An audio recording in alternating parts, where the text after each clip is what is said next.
It's saying that it's in both horizontal and vertical. Well, we'll see if that's true. It always says that. I know, right? Despite all my efforts.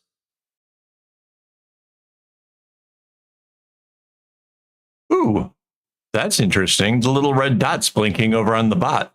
That's usually a good sign. It actually started before the countdown. That's new. Maybe they fixed something there.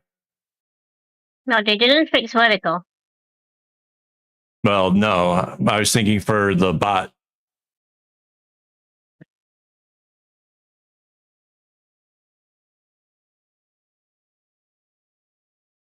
Oh, and the bot is connected. Yeah, they did something for the bot. Bot's on steroids.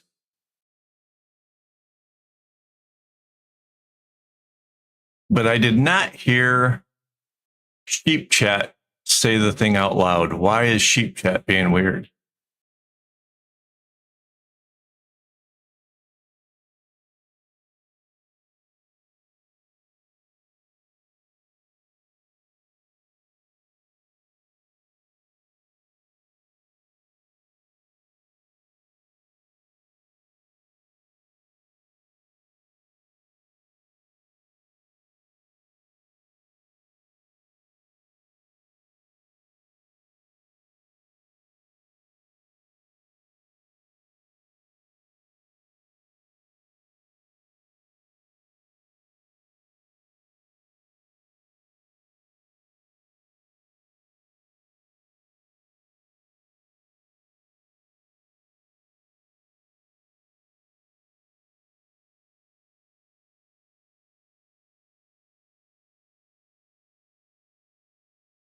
We end up back to one viewer.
Oh, now it says that there's nobody watching. That's weird. That's really What about weird. chopped liver? I know. I was going to say, like, how is that even possible?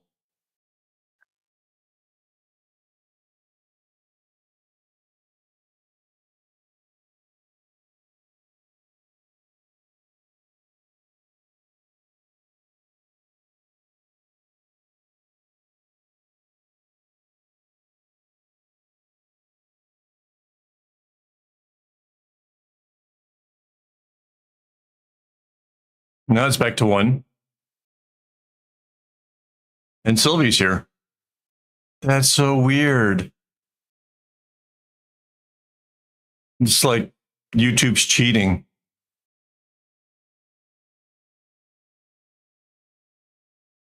Or just confused.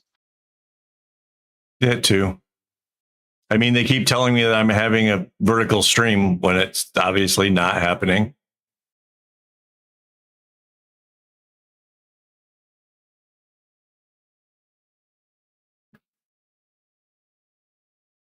Yeah.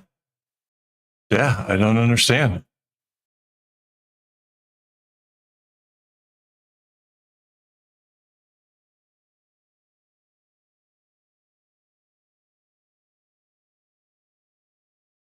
Hello and welcome. This is Kevin, also known as AWOL, and we are back with the pink and green bag that I'm making. I don't know what to really call it. I haven't come up with a name for it yet, but it's coming along. We're not quite halfway done yet. We're going to see how much we can get done here tonight. I'm joined by my lovely wife, Mandy, and yeah, we're going to see what we can do here. It's rather warm over here. It's 28 degrees in the office. Even with the air running, I'm dying. But we'll do what we can.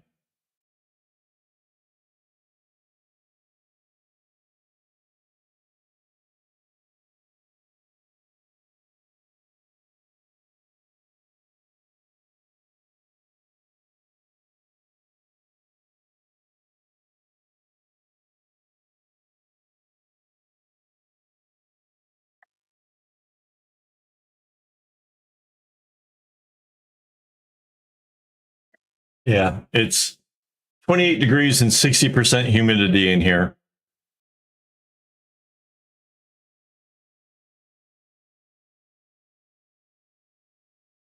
Let me throw on some glasses, see if this helps at all. Oh, look at that. Now it finally says there's two people. I guess you just had to prove yourself as being there by chatting.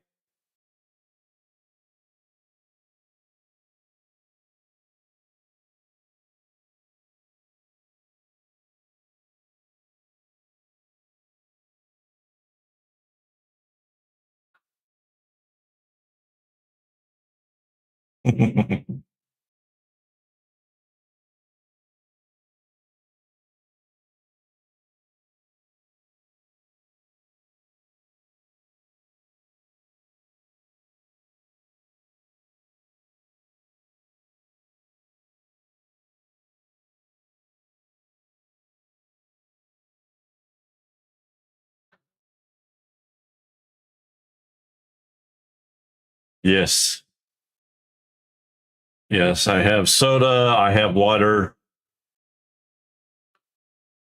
I had some scotch, but that's gone.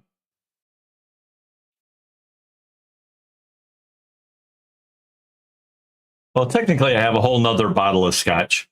If it comes down to it, I could crack into the other bottle.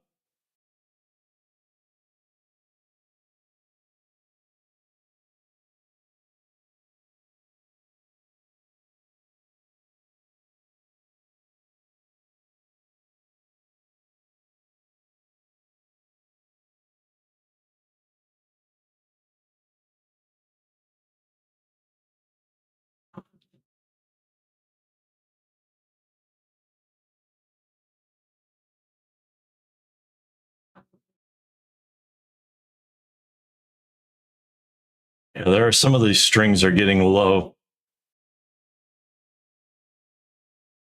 By next week, I'll probably, well, maybe not next week, but at some point, I'm going to have to cut up some string to be able to replace if any of these get short, like too short. Oh, I can show you something pretty cool. So I got a new case for my phone. The last case I had, I put a holder on it, like a strap to go around my hand to make it so that way I wouldn't have to worry about dropping it, because I always get paranoid whenever like leaning over a railing or something. I always get scared that the phone will like fall or whatever. So I kind of envied the people who have the little, wrist strap thing. And we got a new case for my phone, so I can kind of set the other one aside and use it whenever I feel like it. But I got a new case, so look how cool that looks, right? Nice new case. protects my camera. I can slide the little thing over. Way cool. But check this out. I got a thing that I can put my hand through and make it so it doesn't fall. And it's based off of the pattern from the big project. Before I did the big project, I did a tester strip just to see like how it would in general look and what I like. And I set it aside as a bracelet I might wear one day. And there's like 8 other bracelets in that group because I wear bracelets until they completely fall off. So I kind of came up with this idea, like instead of waiting around to wear it, since it's such a big bracelet, I would go ahead and I would use it for with my phone. So yeah, it is a lot like the big project. Yeah. Yeah, I did a thing where there were limited edition leftover string from the big project, sold bracelets that were special to that. I think I still have one of them left, but I may have taken it out of the shop because there was a friend that kept saying that he was going to buy it. And then, so I took it out of the shop and then he didn't. Kind of a bummer. But yeah, there was a lot of people sort of interested right after the big project because they were like part of this whole creation. I mean, it took 9 months, and I wasn't even just working on the live streams. I was coming back each week with, okay, like this is how much more we did during the week, and like it was a full-time job for 9 months. I think it was crazy.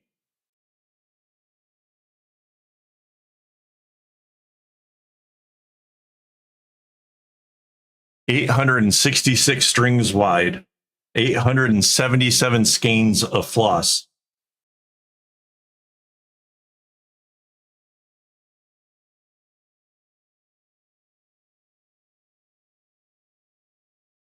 It's 1.6 meters wide and 0.6 meters tall, which those measurements were based on a mirror that I found. Somebody was throwing out this big old mirror, and I liked the size of it. It makes for like a great wall hanging. So that's why I thought that this would be a good size for the project.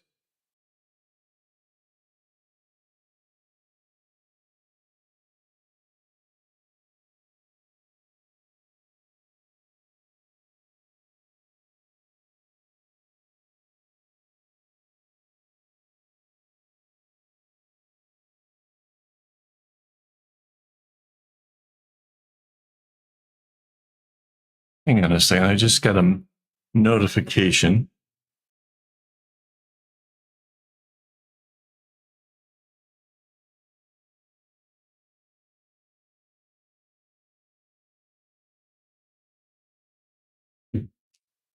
A friend of mine I haven't heard from in ages suddenly replied to a message. Like, that's weird.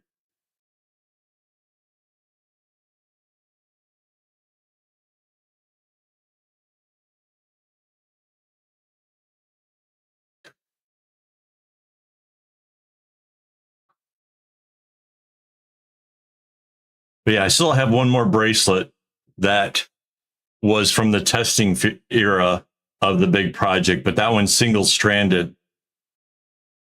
That was me like trying out the patterns itself, because I decided if I was going to make something that was so big, I wanted to make sure that I loved the pattern.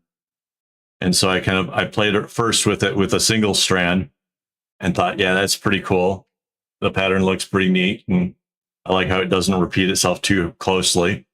And then tried it again with the doubled up string just to kind of, I don't know, see the size of it and stuff, see how big the squares would actually be.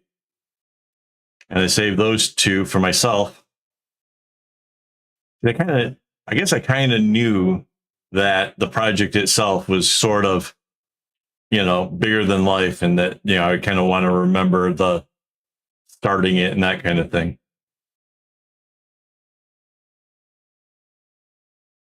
still pretty amazed by it. The one thing though that I definitely wonder is what's going to happen after I pass. Like I don't really see passing it on to my child. I don't think he would even appreciate it at all. Yeah, I don't know if anybody else has ever made anything as big either. But yeah, I kind of wonder what will happen to it in, you know, the event of my demise. No.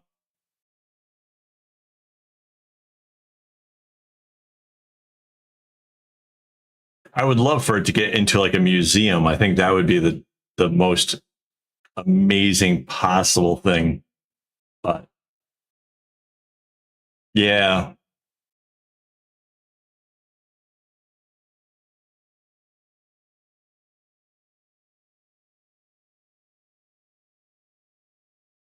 yeah, it'd be pretty cool.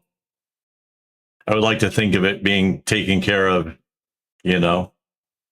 There's nothing else quite like it. I mean, there was nobody for me to call upon to say, "Hey, how, you know, would you do this, or what kind of problems, you know, might I run into or anything?" Because there, and at the time, I mean, seriously, if you think about 1.6 meters across, it was on this same easel. There was just a mound of fabric going across my desk. Just absolutely crazy amounts of string. Yeah. Yeah. It was definitely something. And that was before I had like the really good setup with the cameras. It was a lot of trial and error back then.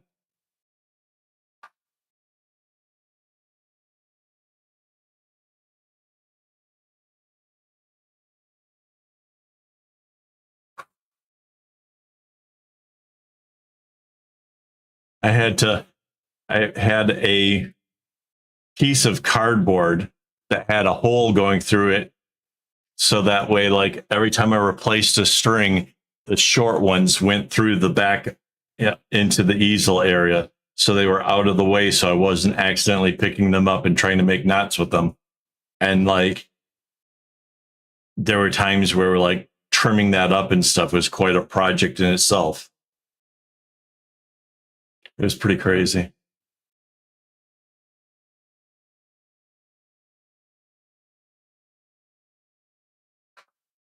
Yeah. And a lot of it was just being made up as I went. So I like it.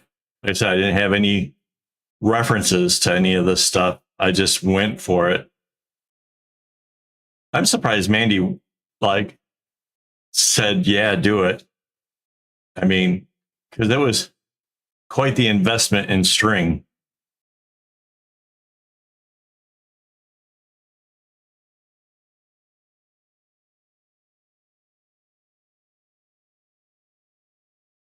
It was crazy.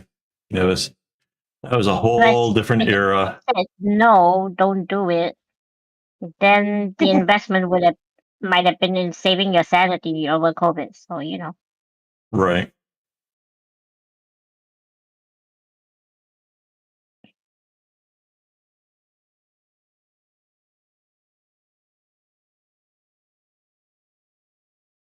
Yeah, as far as hobbies go and stuff, I mean, the investment of that much string, it was probably, well, 877 skeins at like 10 cents a piece means it probably came out to less than $90. $90 to keep myself entertained for 9 months is probably one hell of an investment. Like that's probably like a bargain.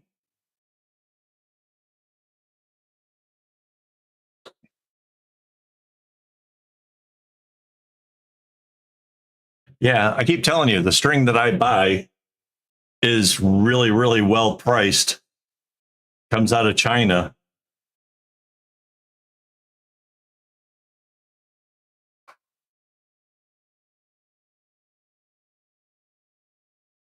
I mean, I get it. When I buy 8 kgs of floss, I'm buying, more than, you know, probably more than a hundred or a couple $100 worth of floss, but that's going to last me for ages. Yeah.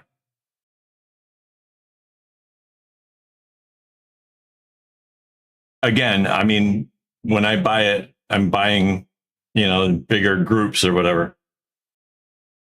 Yeah, but it's through AliExpress. I don't think that they actually raise the prices just because based on the country that you're in. It'll be based on how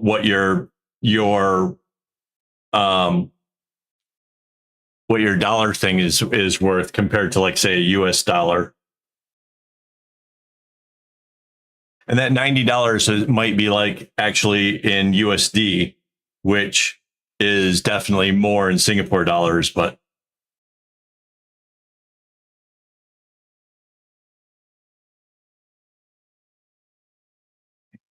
right.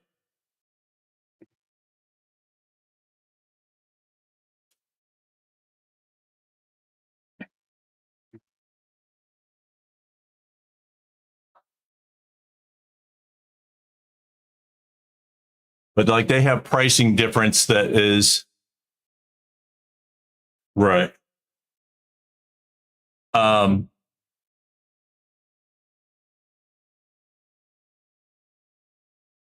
yeah, like they have deals. Like if you're only buying like 100 skeins, that's one kind of price. If you're buying more than 447, then that's a price.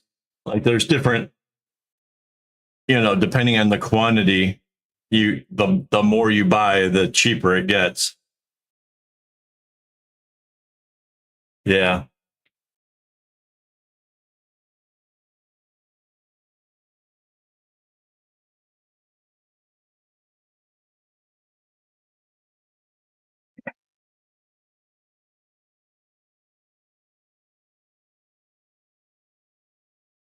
there you go. Yeah, especially after that last string that you had, I really felt bad for you with the string that's falling apart. Like that's, I always tell people, like, you can't you can't just use yarn and like think that it's going to go okay. It's not built the same. It's not built for the tension.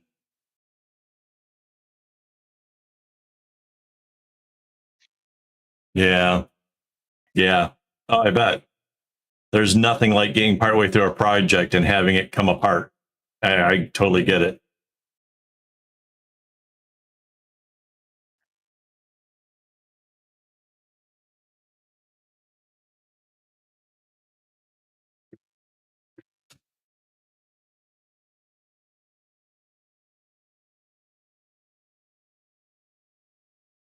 Right. Now I've tried some like crocheting stuff, and it was okay, but you had to like be cautious or whatever.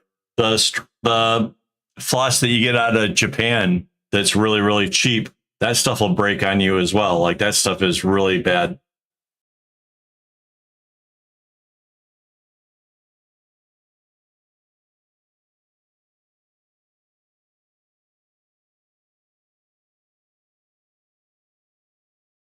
So 10.6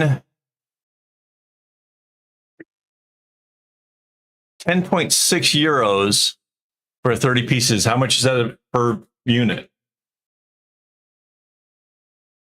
I can't math in my head.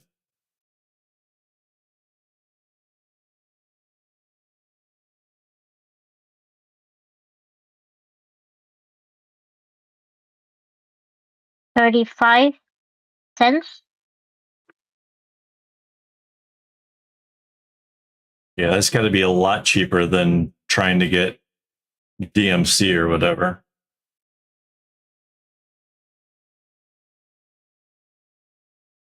So how much is if she gets like the 447? It's a lot cheaper, right? Hang on.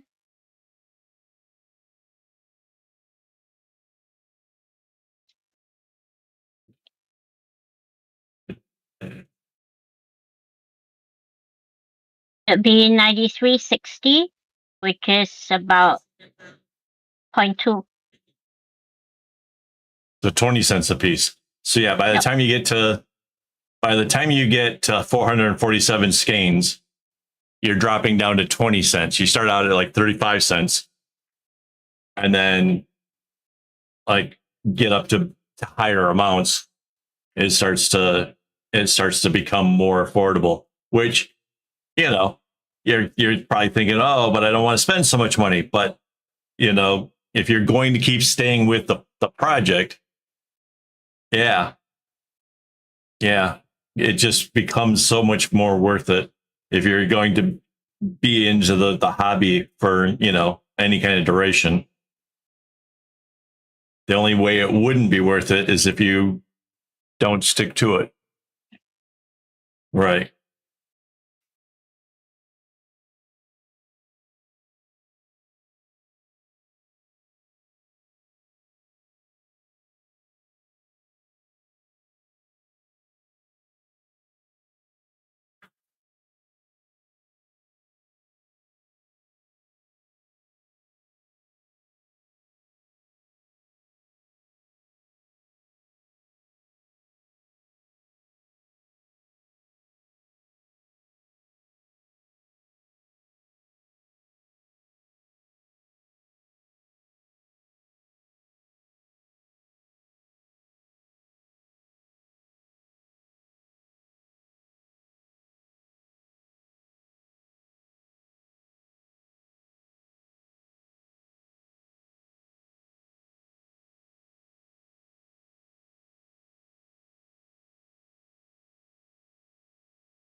So instead of just doing the small row and going around, I'm doing the small and the larger row, which is a little bit more involved.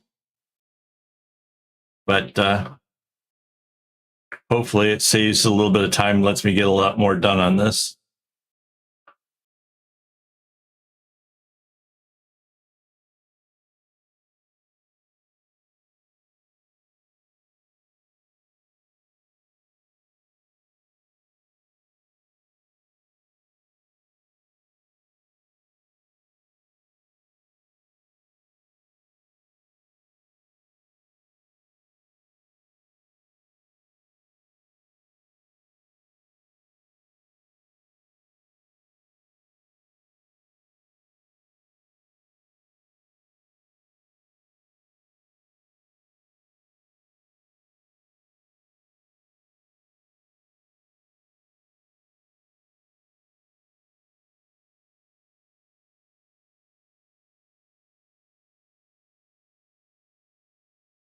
Oh, by the way, Sylvie, I would not recommend buying the 447. There is a package to get one of every color, but I don't know if you know this, but if you actually like take a look at all the colors there is a vast segment of them are green. Like there it is, and it's not a lot of really nice greens like forest greens and like these greens. There's like a lot of drab and whatever because when you're like cross stitching or whatever, a lot of the scenes are like outdoor things with forests and whatever else. So there is an awful lot of green. I had like a really hard time going through the first 447 I got from them because I just really got really sick of all the green colors. Like it was bad. But yeah, so like order out the colors that you want, sort through it.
I wonder where everybody else is. It's kind of quiet around here tonight.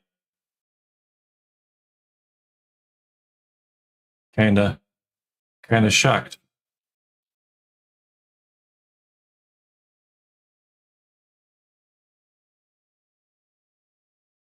Yeah, kind of weird.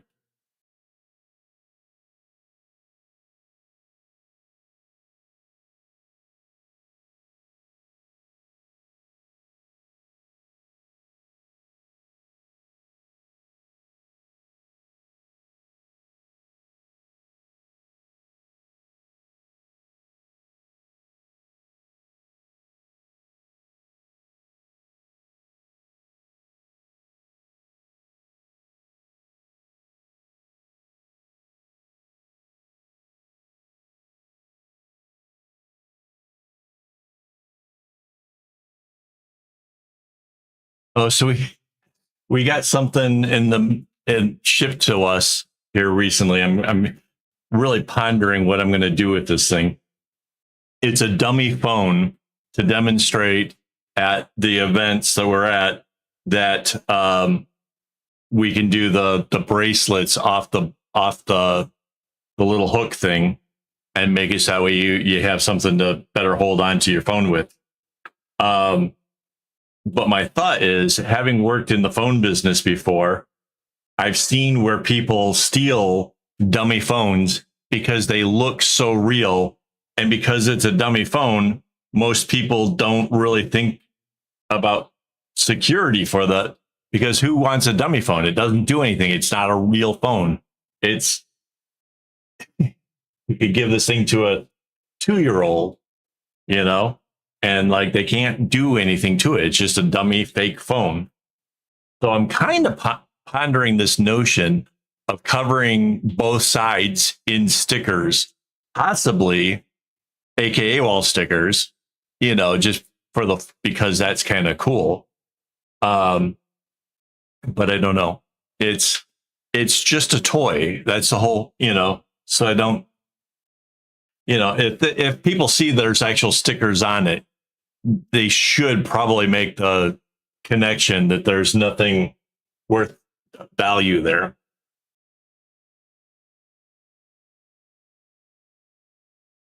Yeah, it's pretty good here in Singapore. Most people aren't that bad, but yeah, all it takes is one person to upset the whole thing.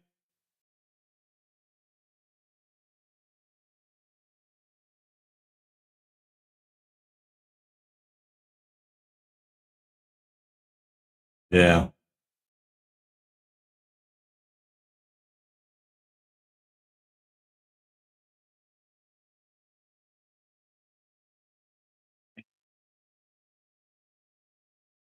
Right.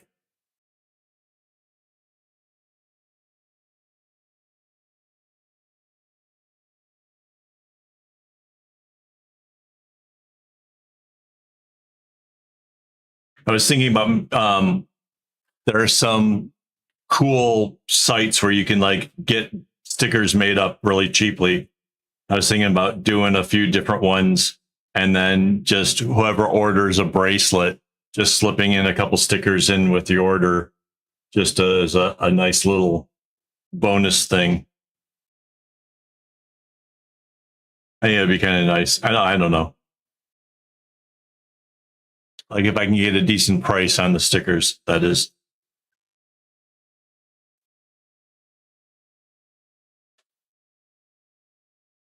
Some of them could be silly. Like I have a sticker designed somewhere. I don't remember where I saved it. But it's basically gecko free zone. Because like I have a box that I keep my, you know, project in, where I keep the geckos off of it.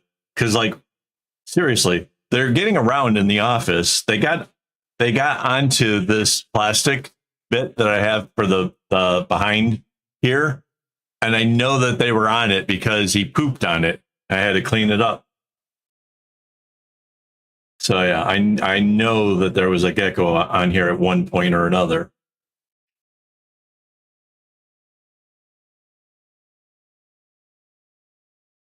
And then sometimes those hooks, like I showed you the picture of, I'll have string hanging there, and if I leave it overnight, they will get tangled in it, and it gets pulled off. Right. Yeah. So those hooks, if I leave string there overnight, it gets caught. Like their skin's kind of scaly. I think that's how it's getting caught. That or it's getting like on their feet or whatever. But some of the strings will get pulled in one way or another and kind of wrapped around, and it's like, come on.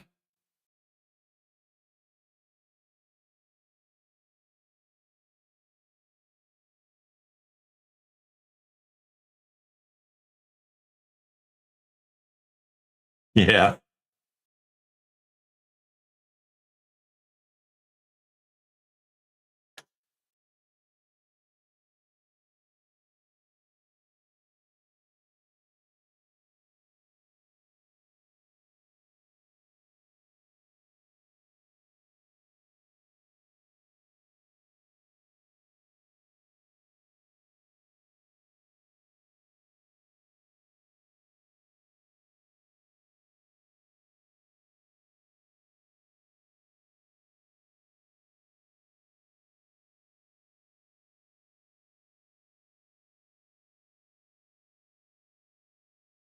Oh wow.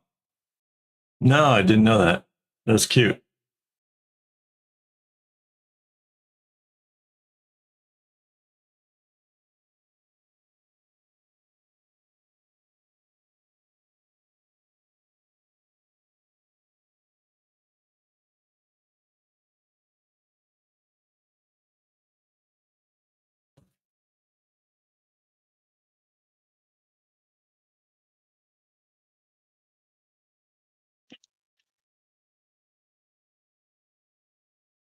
Right on.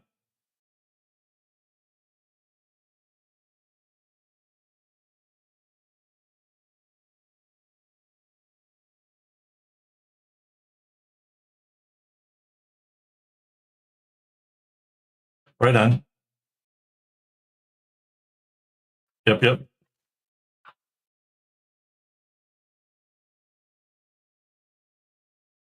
We should probably make a spot in Discord for like, things mentioned on stream for like to have like a special pot just for, like people won't understand if you just post some random pictures of some gecko merch. Like they're not gonna nobody will get what it is. But if the heading is as discussed on live stream, at least people would get the whoa.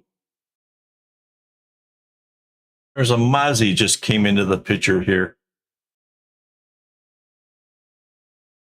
Yeah, I can do that. I just like to come up with like the shortest understandable phrase for those kind of things.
Not bad. We're making some serious progress here. Again, I'm doing like the equivalent of like 2 rows at once.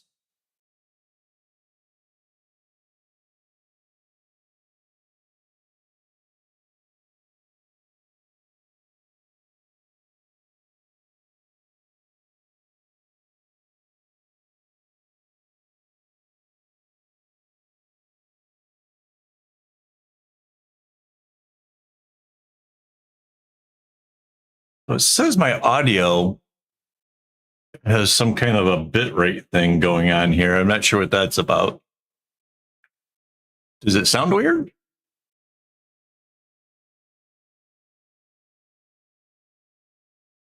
Yes, I think so. It's the first Sunday of the month for the Hangouts.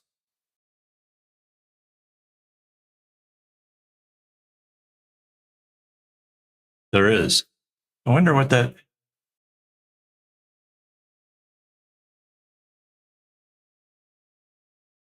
could be my background noise cancellation, but I am getting a suggestion that the bit rate thing is off, so I don't know.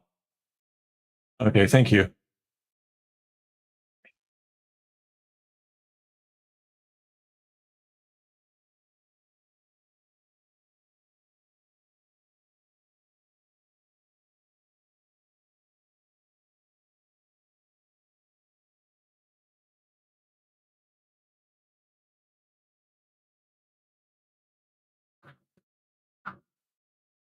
Oh, did I tell you that I was going through looking for other pictures of bags that maybe didn't make it into the portfolio, and that we are definitely over 60 bags? I think I did, right? That was with the hangout or the member streaming. But yeah, so over 60 bags so far. And a lot of those were in the first couple of years. Yeah. So it was suggested that maybe there was do some playlists for the different bags or whatever. Well, back when I was doing it, the idea instead of doing playlists was if you actually go to the web page for that project, it has all of the streams that went into the project. So you can watch them in series, and like, it actually associates to, and it shows like the pictures as you're going through the things.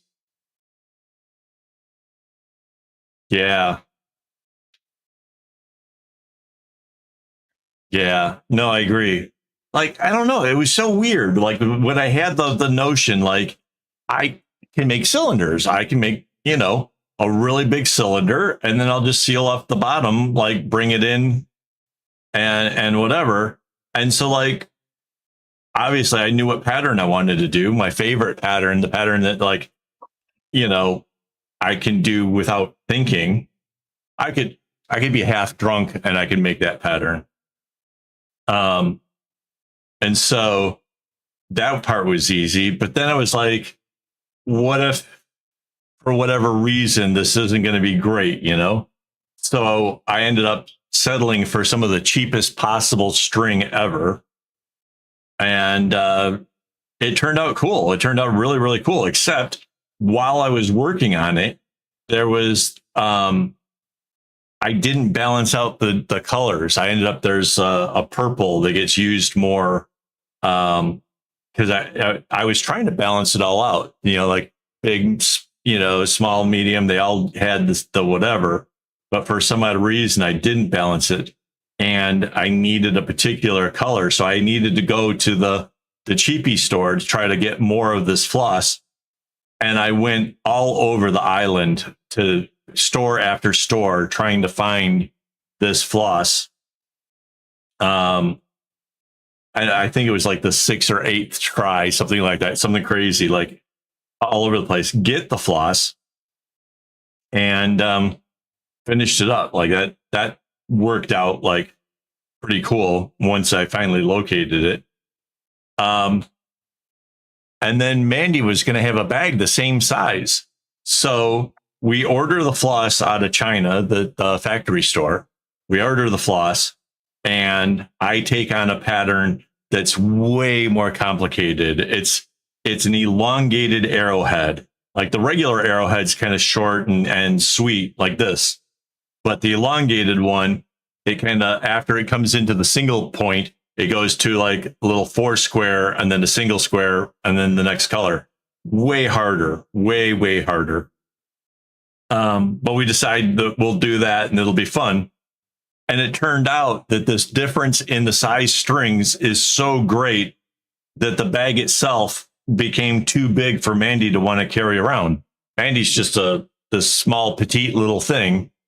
And the bag, just was way too big for her. And that's so after that, I started doing like little samplers of all the different strings.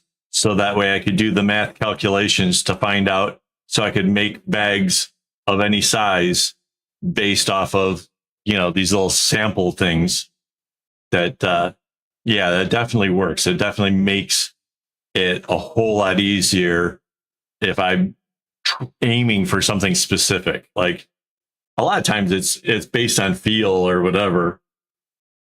Like this one here, I actually ended up being 2 loops bigger than I meant to do.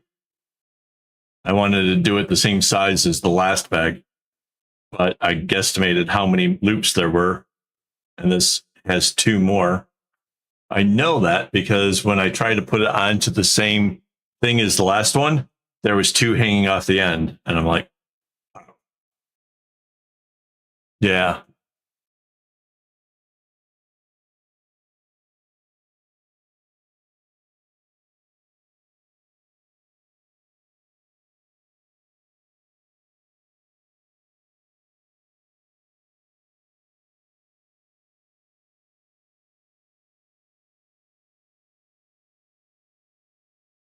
Yeah, kind of in the time since I started the first bags, I have learned so much stuff. And I think you'd asked before, like what inspired me to go and have a YouTube channel. I was just learning so much stuff, and like I was afraid that like nobody would even know half the things that I ever learned unless I found a way of sharing it to where like these recordings can outlive me. Like this, my channel can be viewed, 50 years from now, and kids that are interested in trying out something different will have like a source of information. Of course, the web pages will be gone because nobody will be keeping up the website, but the videos will still be around, and hopefully there's enough information there for them to figure out like how to do this kind of stuff.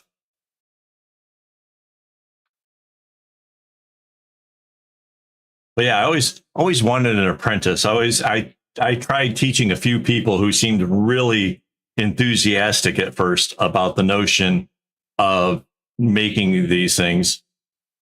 But almost every single time they would get like they would start out really high energy and ready to go at it. But when they find out like it's seriously repetitious, like it really takes a lot of time and it's just doing the same things over and over, they get discouraged and they don't want to continue on. Like it takes a certain mental stamina or mental something to stick with a project like this. And you know, and you have to be able to do the really cheesy BS stuff first. Like you got to be able to like do a candy stripe before you make a bag. You have to be able to do a chevron, and be able to do that consistently before you can make a bag. But like the wrong kind of people will see this and be like, nope, I want to make a bag. And like they don't want to learn the basics first. And so it just comes out like all wrong. And they discover it's hard and then they don't want to do it anymore.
strangely enough, that might be me.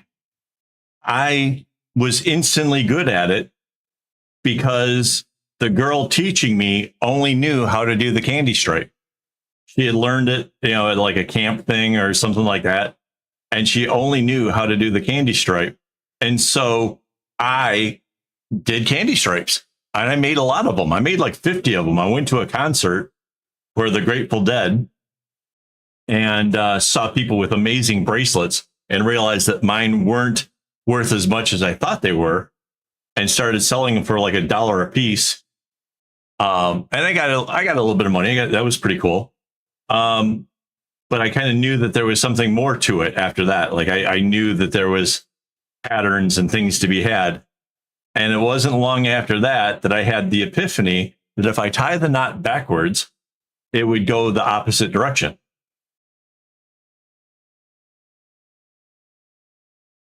Yeah, I can't crochet to save my life. Tension, I can't get it right because I try to go too tight.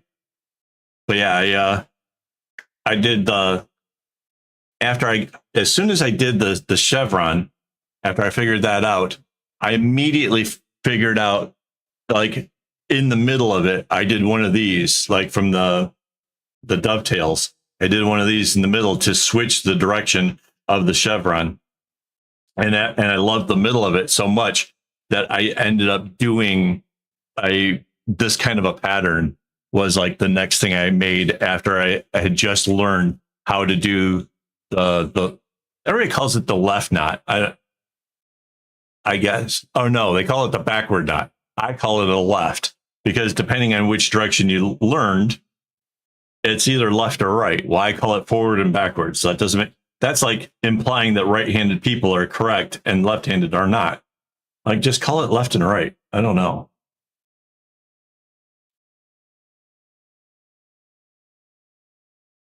Yeah, dovetail is super easy. It's a great pattern. It's a serious, simple design.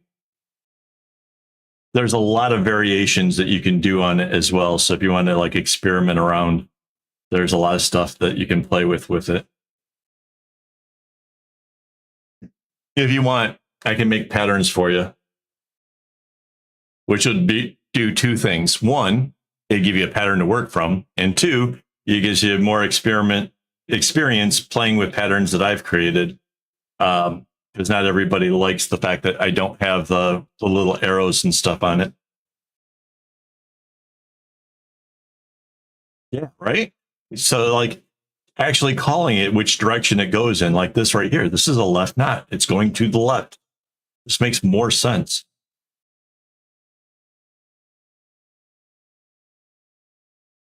It's little things like that that really irritate me about other creators who definitely embraced a different vocabulary. And it's like, I don't hate them for the person they are. I just hate the way that they describe stuff. Like it really bothers me.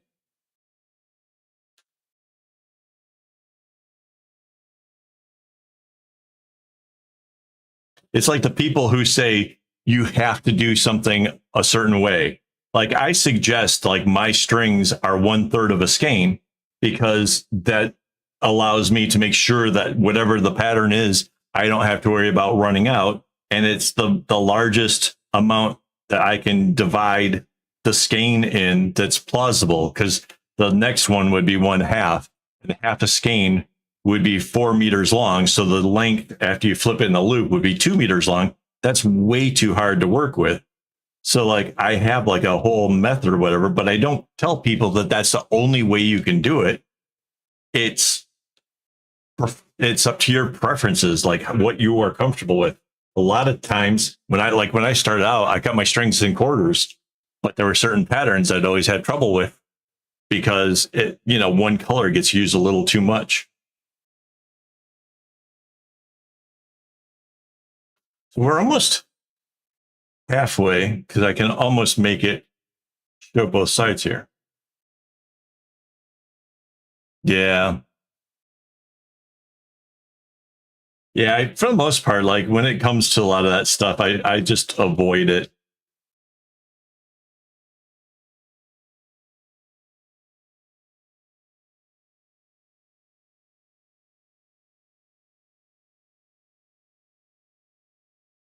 Yeah.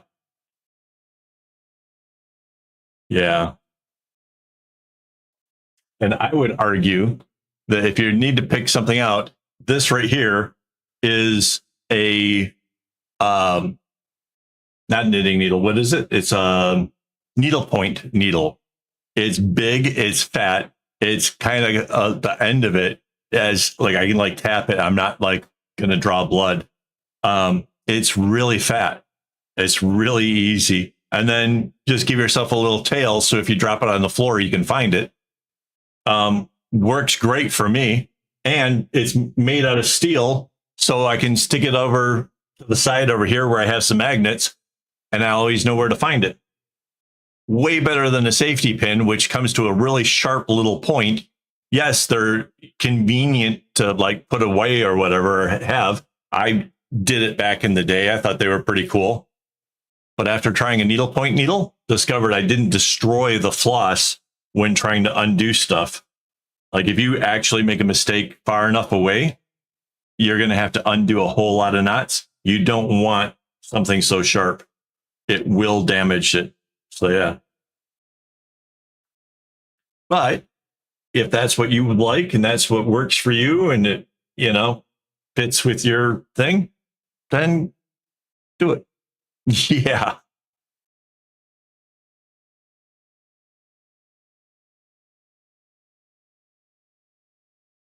Right.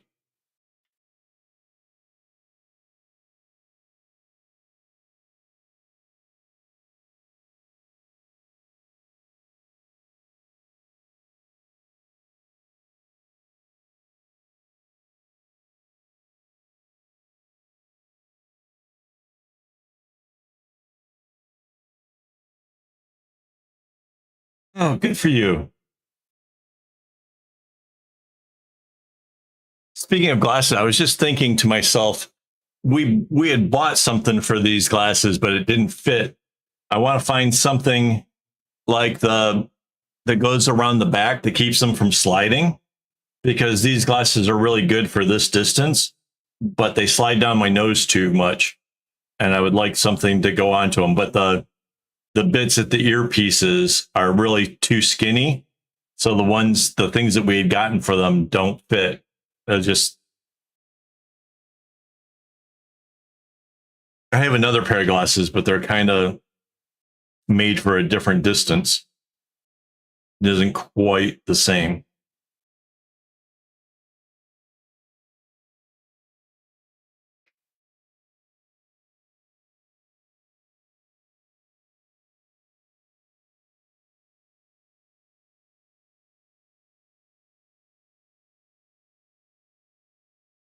Right. Yeah. Right. Well, there's some people out there that swear by using tape to hold down the bracelet. And I would argue that, yes, although that may work, you're going to leave glue on your work. And if you just used binder clips like these to hold it down to a board, you won't have to keep buying more tape because the binder clip will last you for years and years. You're not going to leave glue on your project. That's another bonus. And you can keep working closer to the clip. Like grab a grab a bracelet so you can show. So like when you first start off, the clip is just holding like this. But as you get further and further up, the bracelet can come around the board and then clip. And now it's holding onto two parts of the fabric and makes it so that way it just holds even stronger as you go along. So it, to me, it's more cost efficient, it's more effective, it does a whole lot more. Yeah. And yeah, if you're pulling at it, you know, then you have to use really crazy tape. Yeah, it doesn't make sense.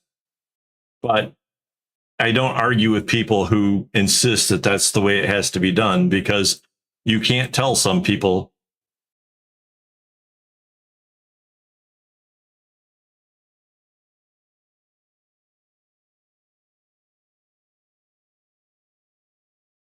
Yeah.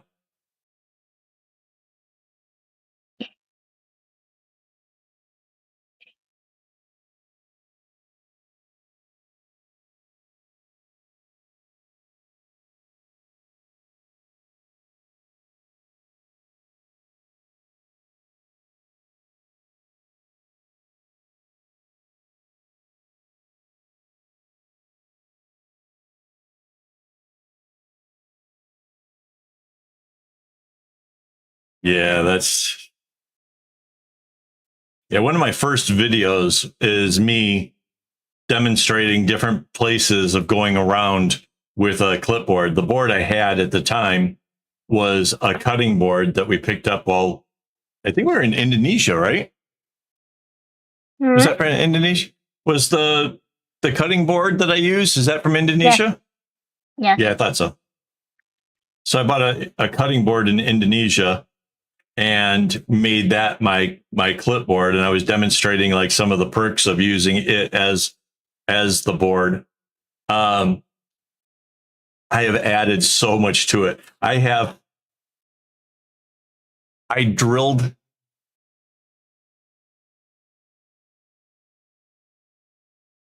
Oh, that's crazy. So yeah, my cutting board has in the side of it, I drilled out a hole, stuck magnets in it, and then with a couple screws and washers made it so the magnets can't fall out. And that way I can hang a needle off the side of my board. Plus, I kind of cut into it enough that I was able to countersink in a ruler into it so that way I could actually measure the bracelets I was working on to see how close I was to being finished. Yeah, the whole board just kind of evolved into like something really cool. Yeah.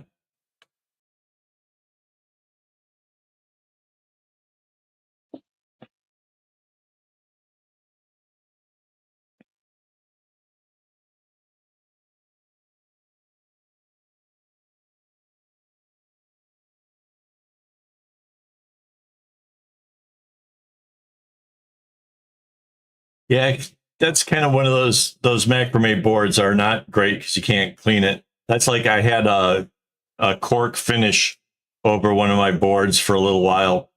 I kind of shied away from that after a while.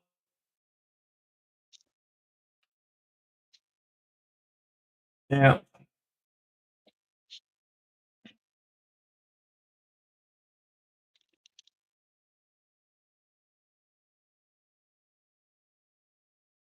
But yeah, if one of these times remind me and I'll show you the cutting board that I have and see what you think about that for an idea. You might really like it because they clean up really, really easy. And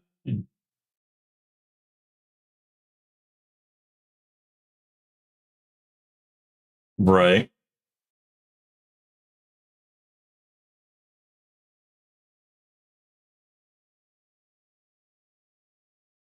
Yeah, the macrame board thing is like my Kumi discs. At some Yeah. point, you just have to toss it because it just gets grubby. Yeah. But like the cutting board works really good if you're using the binder clips, and I swear that it would last me the rest of my life if that's what I chose to use. The only reason I use this, easel far more is because it's easier for the camera to focus on something that's not moving around too much. But if I'm going to bring something along like on a holiday and go somewhere, then the cutting board comes with me.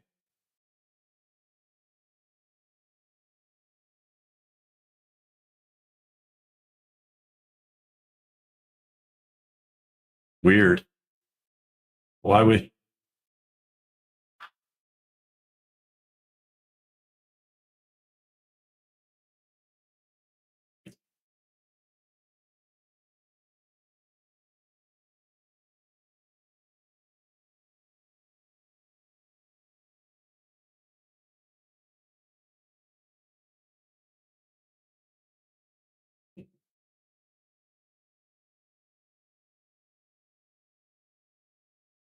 Yeah. So there are certain clipboards, right, that you would think that it's going to hold down enough, but it like at the end of the day, it kind of doesn't.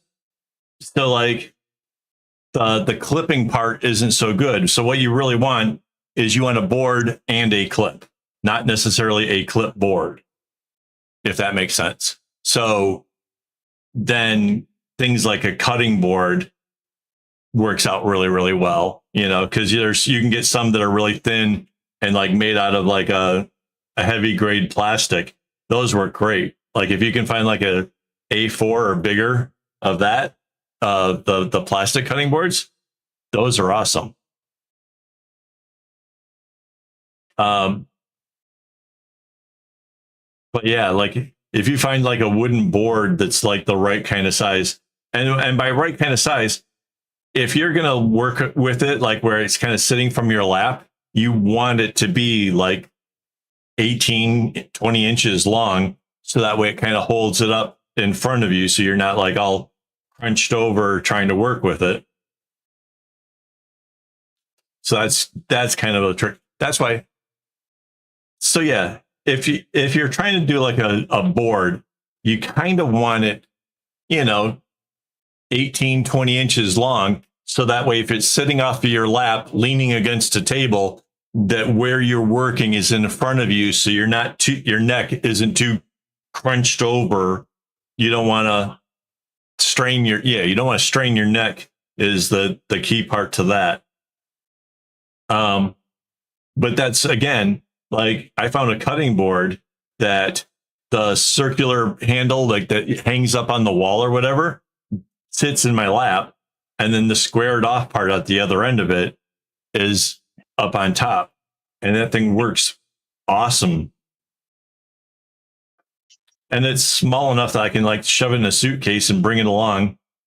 Because sometimes I like to actually make bracelets while we're away from home, just as a kind of thing to calm down and whatever. I don't know. I find bracelet making very soothing.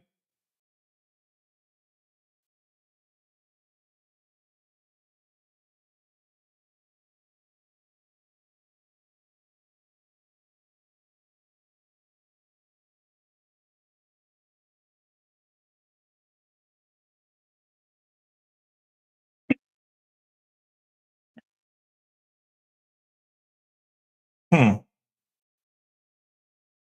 I think your comments are turning up. Everything seems to be making sense.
We're making really good time here tonight. Kind of, kind of amazed by how far we've gotten. To be honest.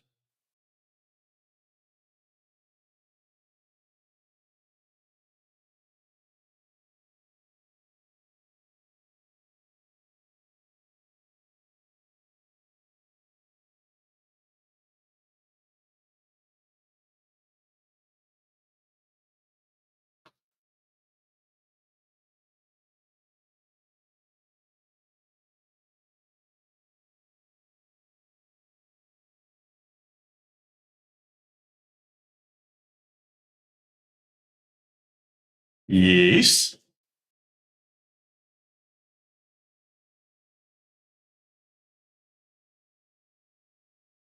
Uh,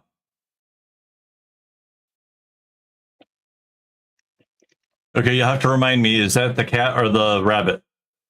I can't keep the name straight in my head.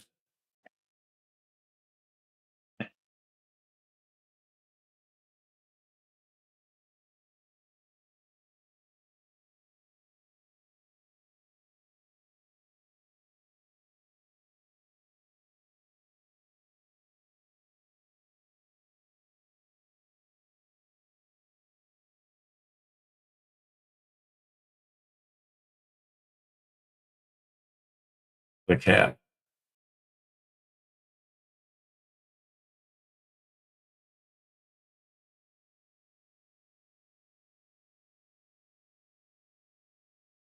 Yeah, I think that's what messes me up. Is they both start with the letter M, so I can't do some kind of like a mental thing that makes it easier to know one from the other.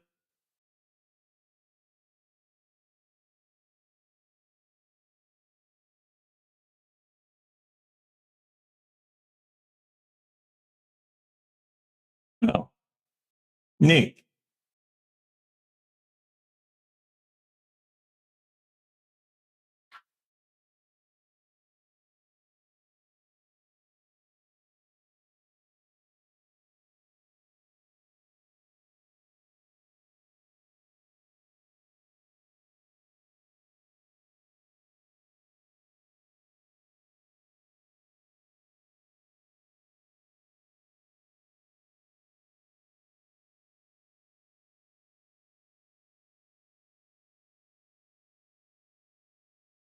Yeah.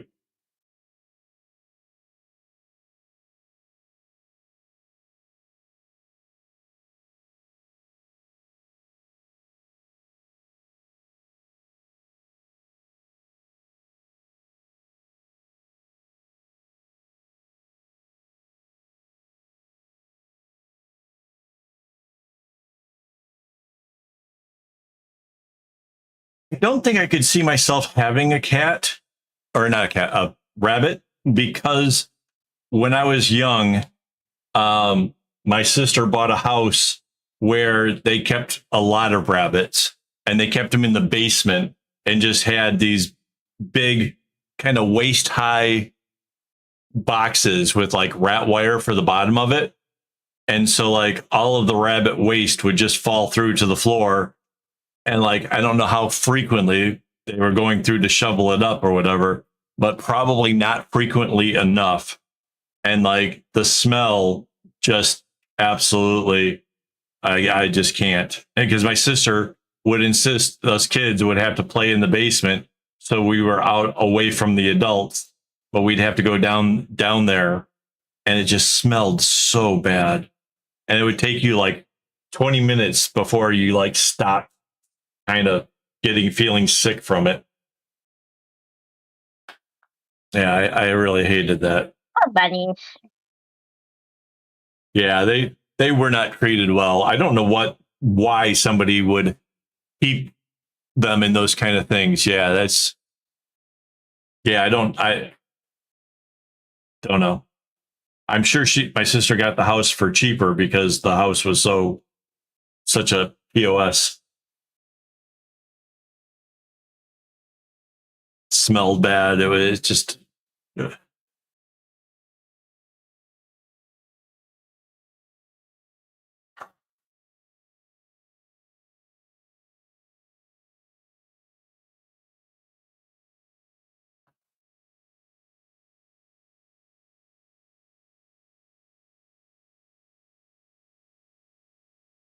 right. But I think if there was even a hint of the smell, it would bring back a lot of trauma experiences. Like that's the sister in England that I don't talk to. Like she was just the worst.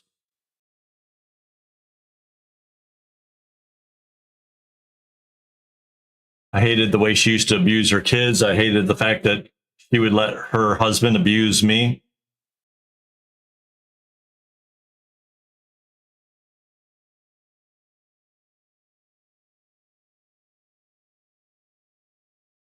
Right.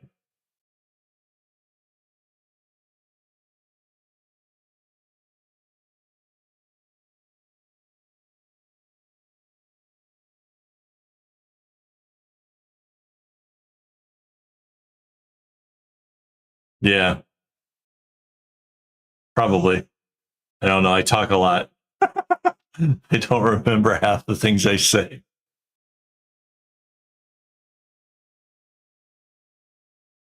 Yeah.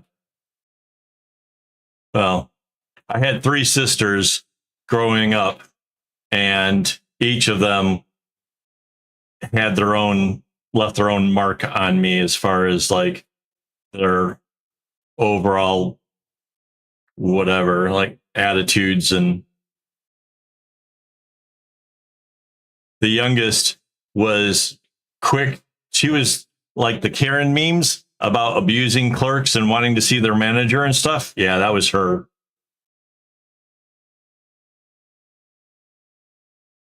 And then she moved off into some very rural area and developed a very prejudiced sort of whatever. We weren't raised like that. When we were kids, everybody was equal, but she got somehow converted into this idea that because she was white, she was superior. And yeah, I didn't appreciate that at all. The second oldest one is the one that went to England. She, like I said, the abuse and everything, that was pretty rough. Um, Not cool. And then the oldest one turned out to be my natural mom. She had put me up for adoption before I was born to my grandparents. So my grandparents raised me, and that's how they were all my sisters, even though two of them were an aunt and one was my mom. And the two younger ones had teamed up to try to tell me the truth and just make my life crazy because I was never meant to know that I was adopted. Yeah, pretty crazy. It's kind of no wonder I have to like keep busy. Otherwise, if I dwell on all of these things, I get kind of upset. Not very good.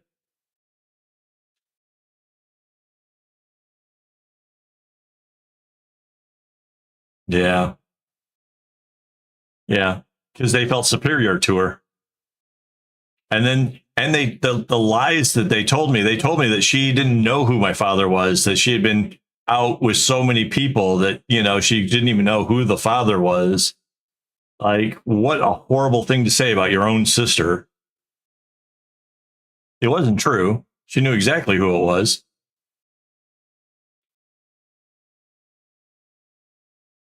So I have, well, I had two more sisters and two more brothers from my dad's side of the family after I discovered them. But now um, I lost one sister for to overdoing her medication. She was in pain.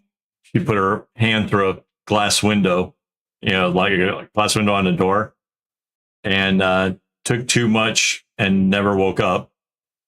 Um, my the older brother, he died from cancer, and then the brother that was just a couple years older than me, he just passed away. He was cutting down a tree, and something went wrong. He ended up falling out of the tree and hitting concrete. And so, yeah, that was the recent one. So I'm down to one sister on my dad's side of the family.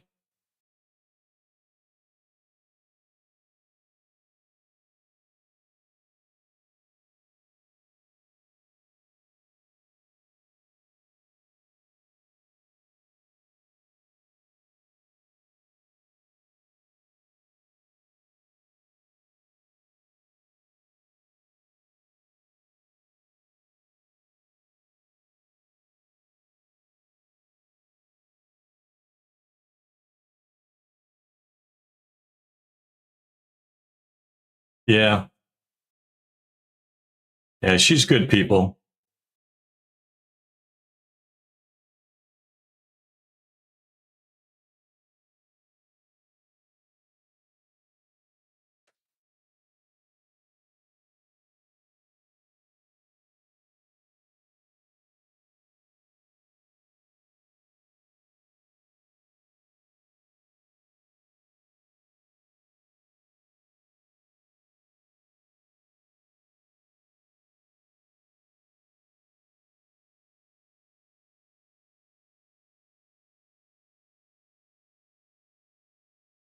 Yeah, that's cool. Welcome, third person. We're talking random stuff here, so while I tie knots.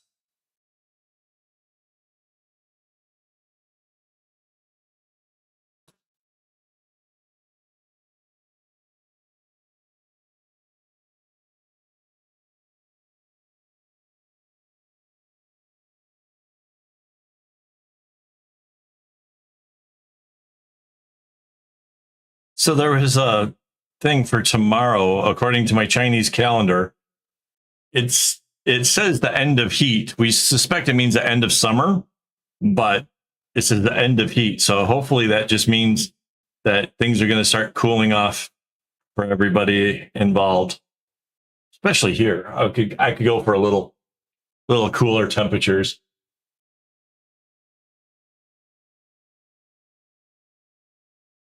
Oh, cool. The bigger pattern, the bigger thing you were going to try to make.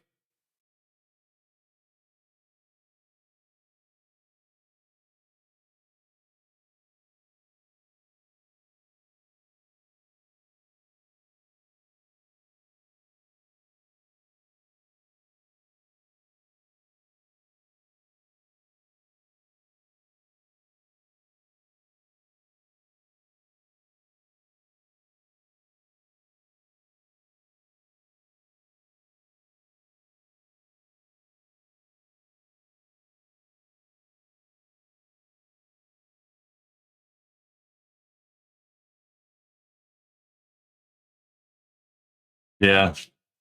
Yeah, we've been having a dry spell here, which is weird. It typically rains at least a little bit, every couple days, but we've been having like long stretches of dry. It's okay.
Got a hangnail on my middle finger here, and it's kind of starting to drive me insane. Yeah, it still says 3 over here.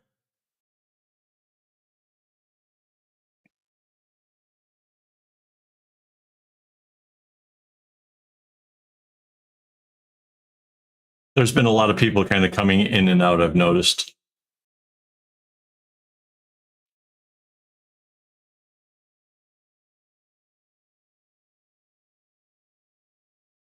Hopefully, we find some people who like the channel and want to stick around.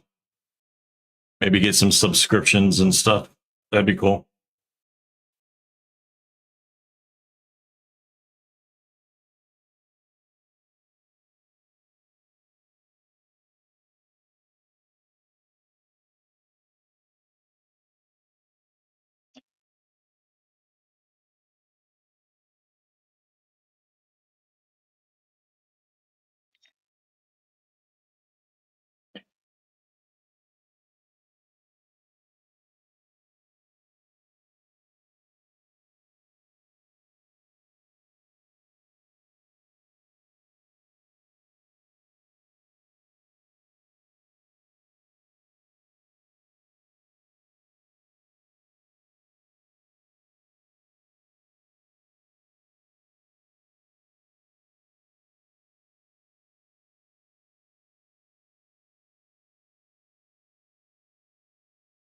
Oh, wow. Yeah, well, now we got 4. Cool. Hello, peoples. Hey. Oh, that was you. I was like, I thought maybe Minute or somebody had shown up. I don't think anybody, unless they're in with the lore, will understand the hello helps. And so I thought it had to be like a rainbow or Minute. But I saw the thing come up on the screen. I'm like, whoa.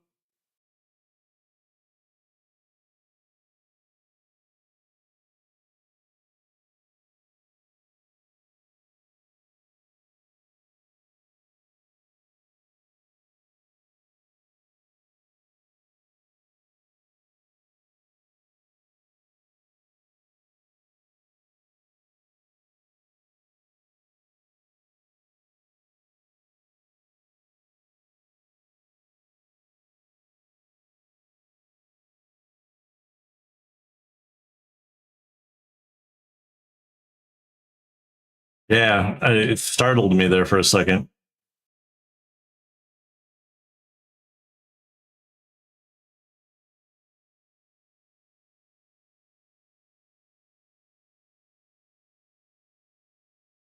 So we're almost all the way around.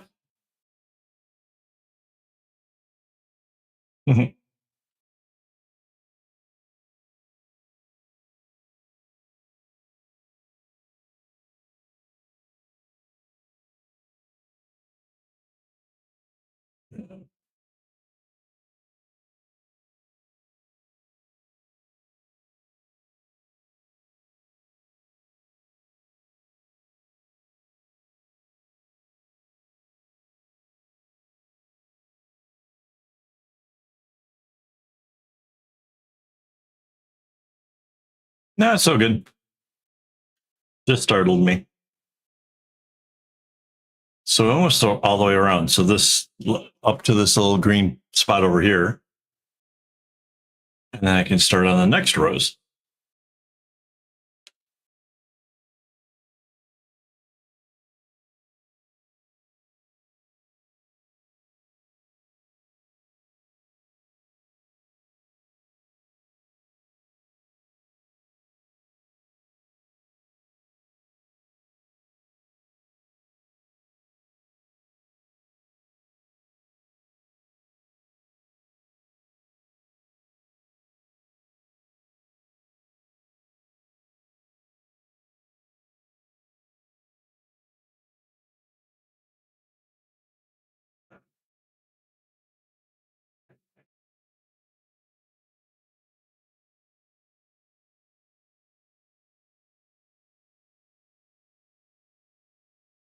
Yeah, I almost did 2 rows in an hour and a half. That means if I could keep at the same rate, I could have 2 more rows before the night's out,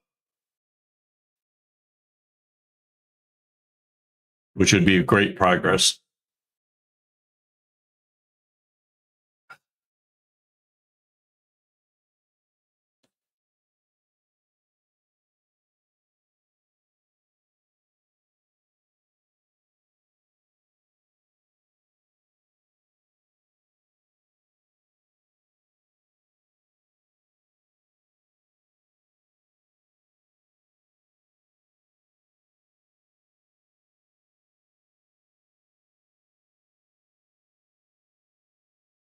Okay, right on.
Welcome back.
Aw.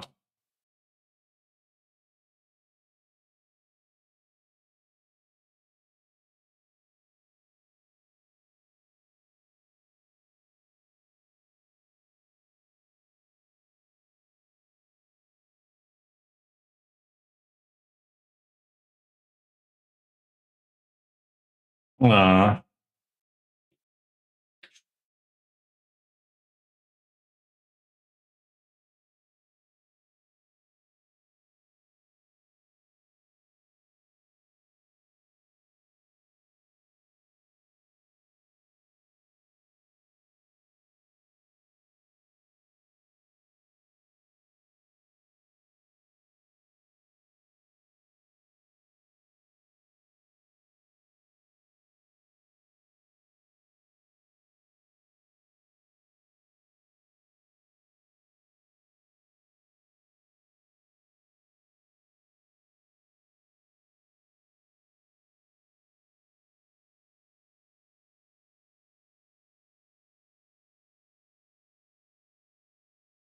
Aw.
I've had cats and I've had hamsters, but that's about it.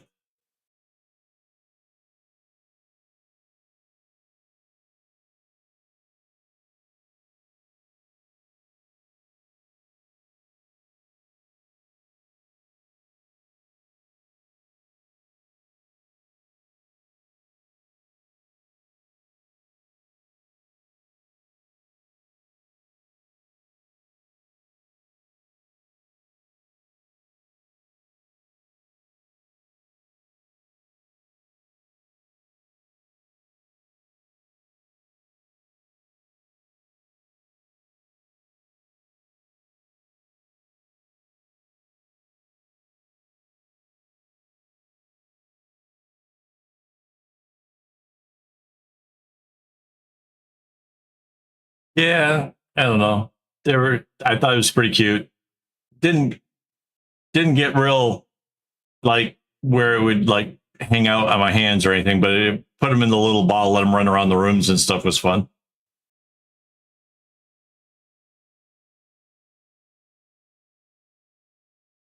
And we have fish.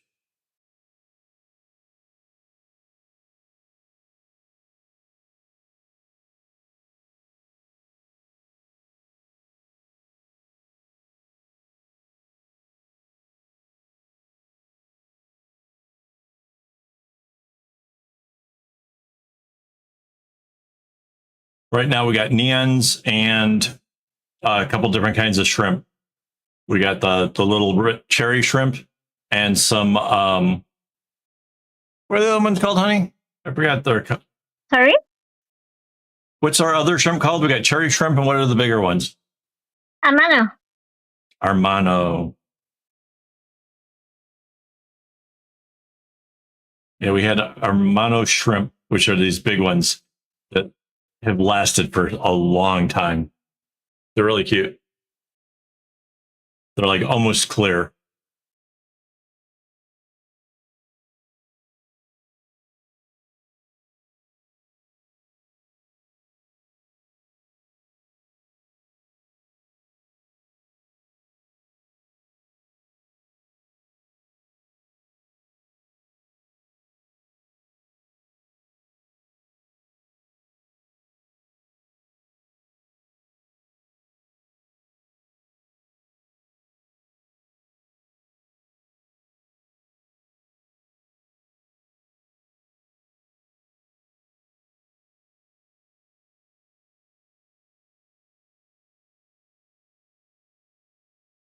Oh, that's weird.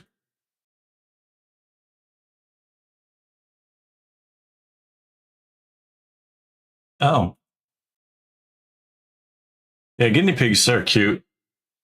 I like there's like this place where they put up a bridge and they come out for during the day, and then you put up the bridge and they go back to their little house for at night. That is so cute.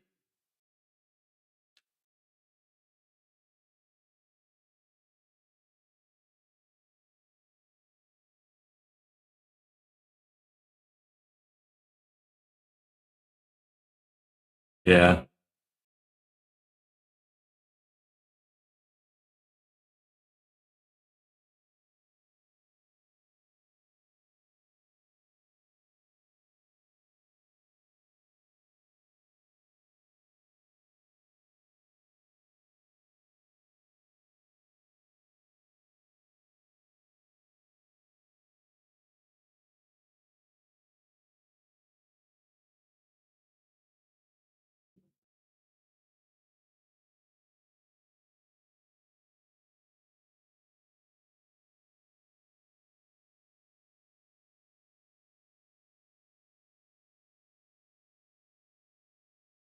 Yeah. I've seen videos where they like are having little temper tantrums and stuff, and they're like taking on something that's, 20 times their size and weight, and somehow they don't care. They're going to fight you. Like, what?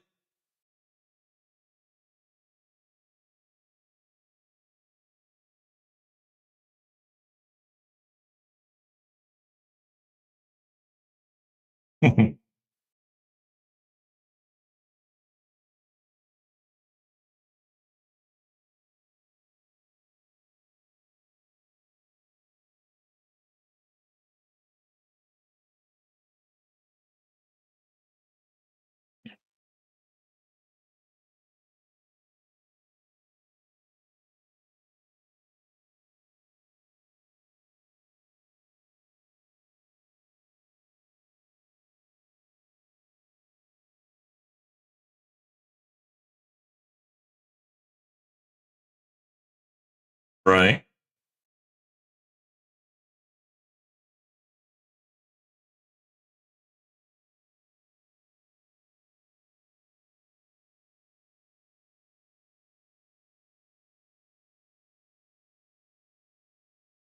Right.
I had a rat for a little while. That was some friends were raising it, and they did all kinds of like terrible things. And I was basically rehab. And at the time, I was watching over a uh, monitor, like the big lizards, and I would have to keep mice around for food, and the rat would like take care of the mice real nice and motherly like, and like every week a couple more mice would go away.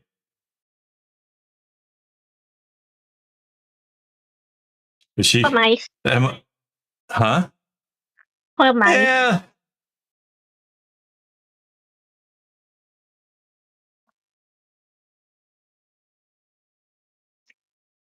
monitor needed to eat. That was just part of the whole food chain, I guess.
I didn't last Saturday, I didn't, or Sunday, I didn't take pictures of this because it just felt like they were too close to the ones from the week before. But skipping a week might make it for a decent picture.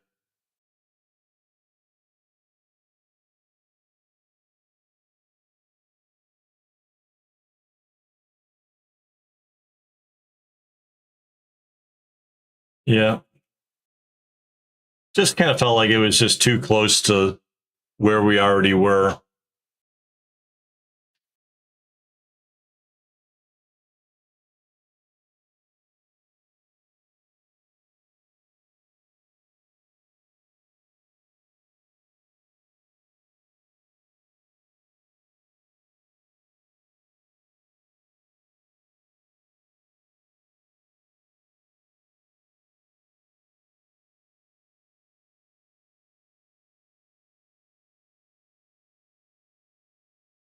Like if I post something and I'm only going to get like 10 likes or something, it just doesn't feel like it's even worth all of the effort of clearing the desk and setting things up to get the photo.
Almost to the edge here, so I'm going to have to rotate this soon. Ah,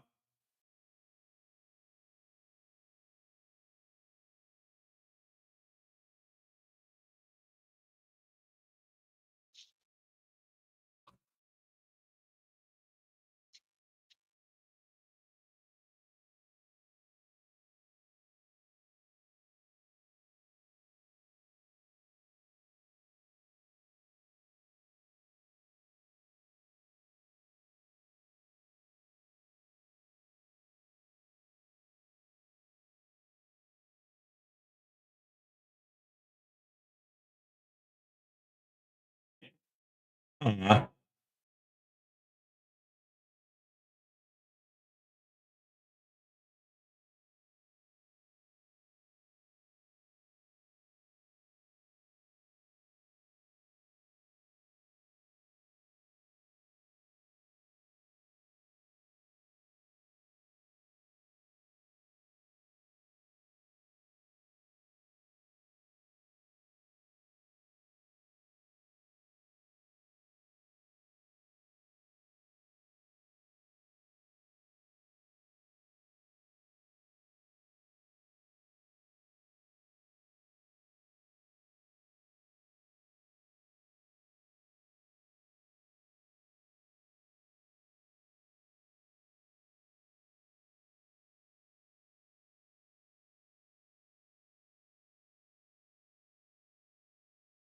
uh,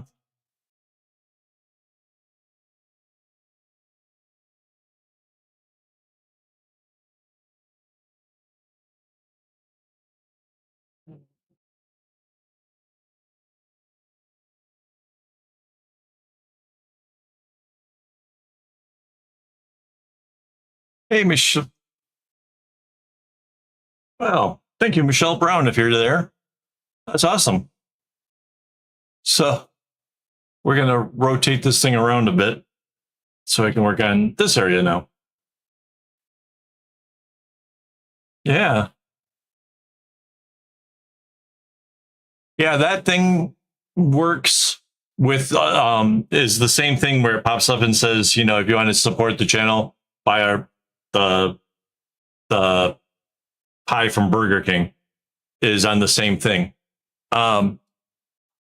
Which I didn't think actually worked on the members streams, but it seems to be doing it now. And I don't know how that's possible because member streams are like private. So how that works, I don't know. But I don't want those like pop-ups of like a subscriber happening if we're actually recording for like, a how-to video. Yeah. Sometimes I don't know how half my stuff works. Not like I don't try though. That one. That's it. Enjoying my video? Buy me a Hershey pie. Yeah. I love them. I love those Hershey pies. But you probably shouldn't buy them for me. I'm getting fat. I need to watch my weight. Yeah, the funny thing about subscribers doesn't mean that they're necessarily watching. They could be like taking a look at a video that I made and still happen. So yeah. Yeah, it's a Burger King thing. They're really good. Sure, they're not good for you.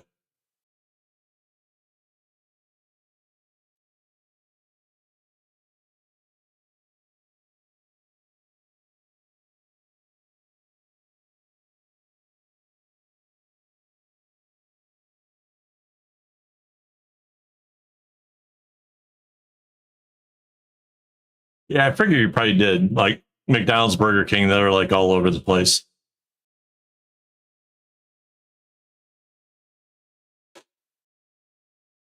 Yeah, I don't know if 2 gluten is hours later. in things like pies. It's sort of like kind of like an ice cream pie. So good.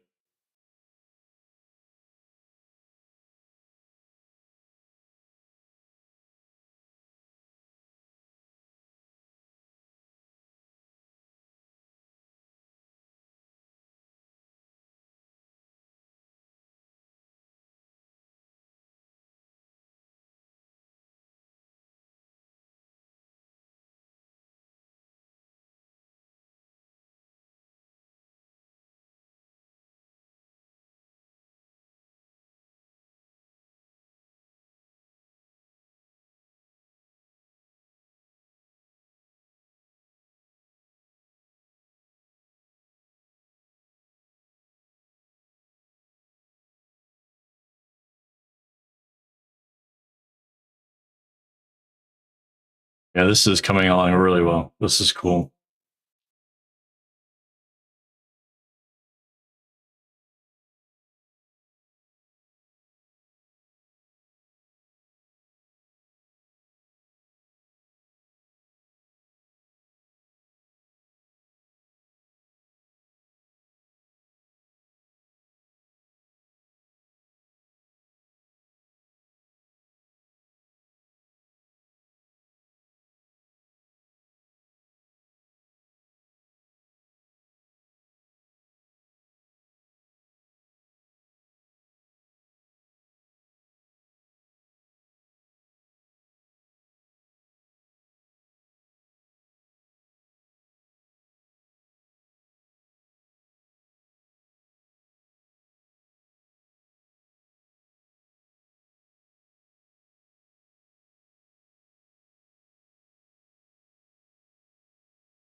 It's terrible. I don't know why.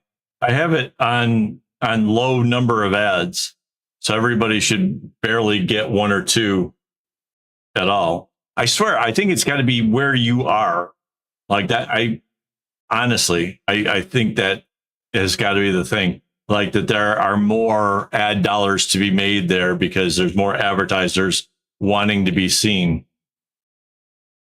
Because, but then again, I get a lot of ads too. Like I watch YouTube a lot of times while I'm making bracelets and stuff, and I get a lot here.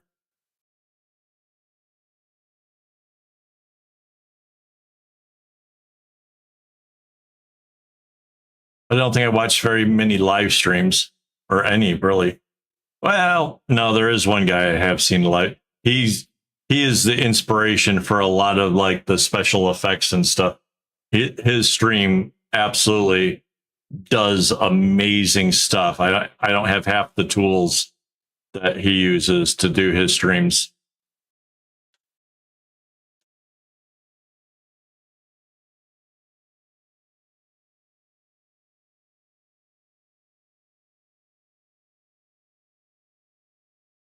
Right.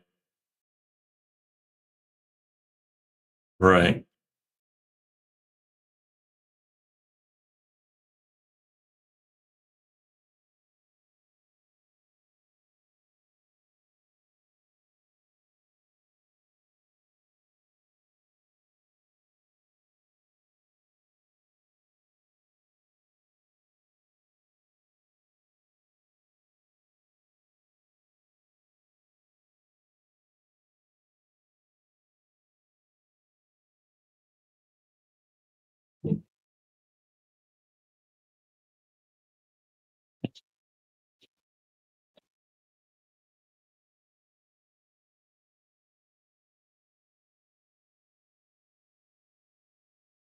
Yeah, that's pretty awesome.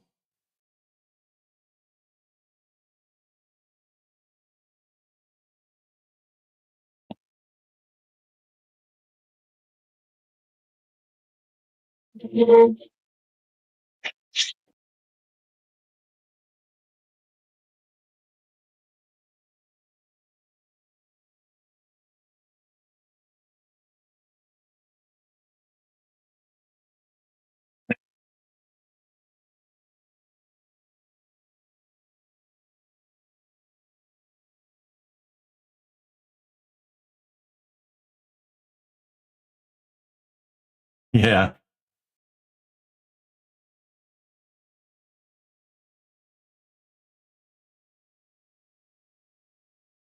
Although I have to say I don't know this song, but yeah, Rob Zombie is a lot of fun.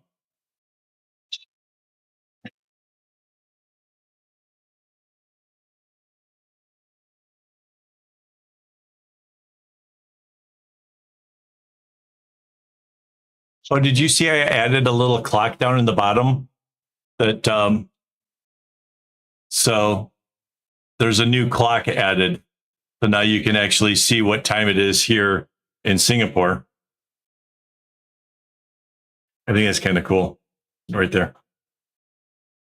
Yeah. There's this cool thing again from the YouTuber that I watched his streams, made a free tool to do that. And I thought it'd be kind of fun to add. I figure people who drop in who haven't like aren't familiar with the channel could see that and be like, oh, so it's like, it's after midnight here, and that kind of makes sense why the guy's a little tired and whatever, kind of makes sense. And then, or if they knew that the stream goes on typically till 1 a.m., they would be able to see like how much time is left until 1 a.m.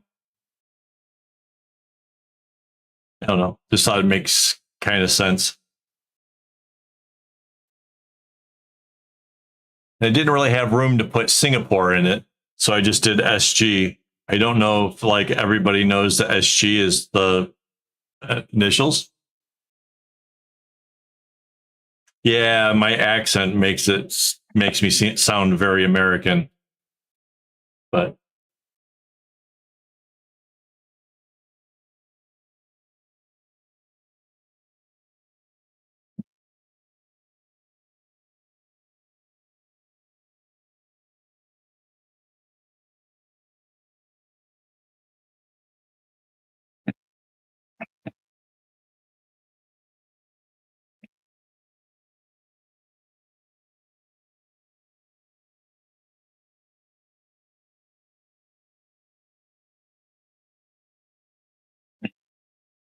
I think there's a fair amount of my audience actually is American, but they don't really show up for the live stream because, like, if you're on the East Coast, it's a 12-hour difference. So, like Detroit, it's 12 noon.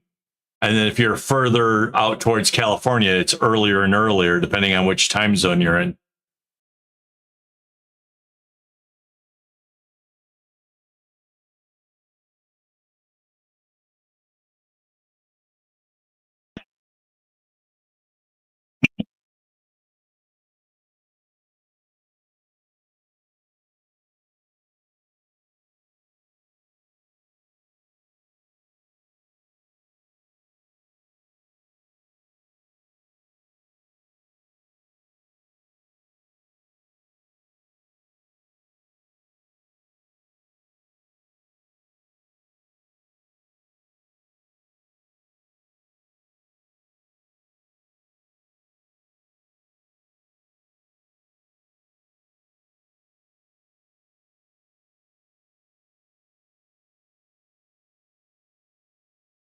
So basically, to do the 2 rows, I have to do the little short row like this until I get to the other side, get the little diamond made, and then I can come back with the longer row. And I'm trying very hard to get as much done in the last hour of this stream as I can. But we'll get as far as we get, I guess.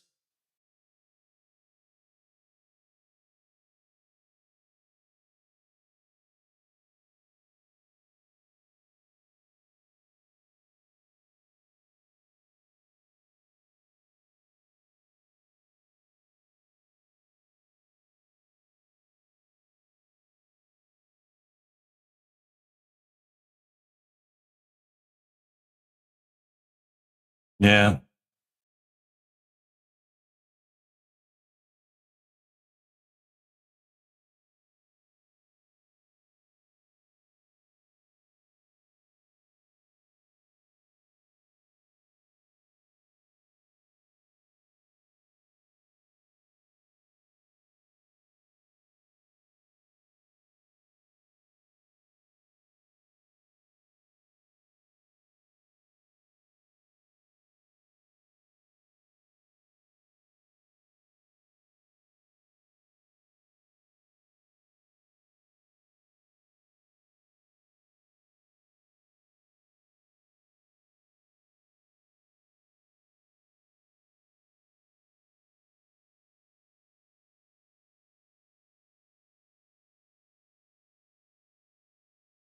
Cool.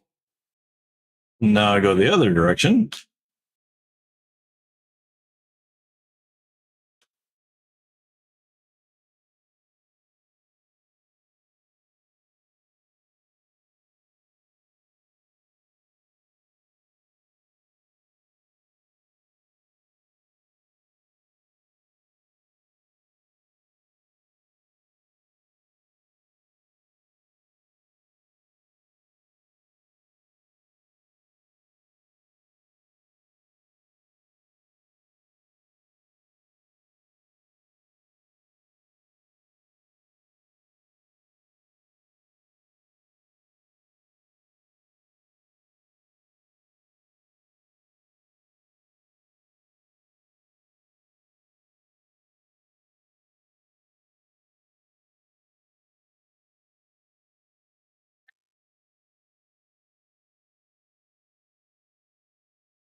kind of cooking along here.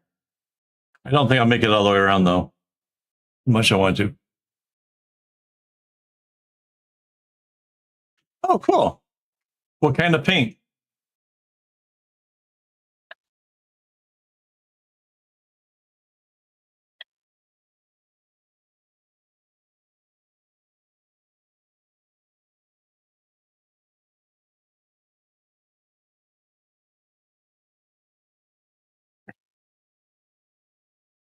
Right on.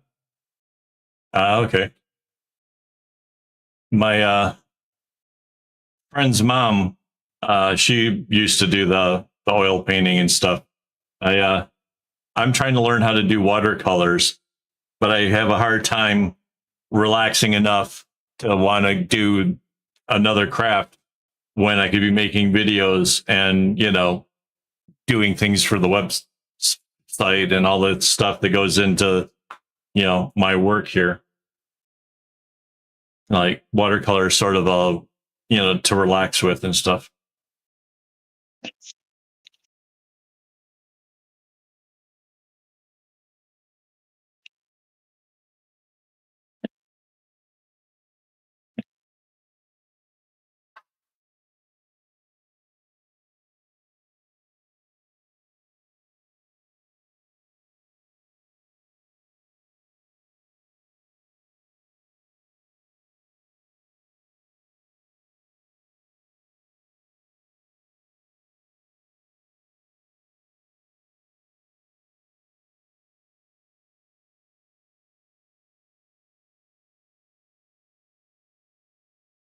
Right.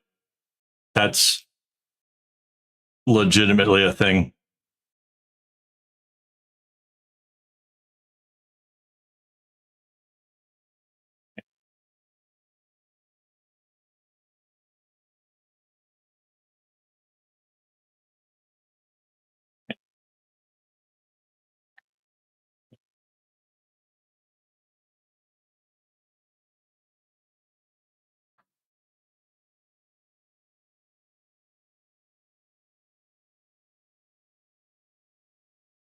Yeah, I know. I honestly, I think it's a kind of an ADHD thing mostly, but it could be other. I don't know.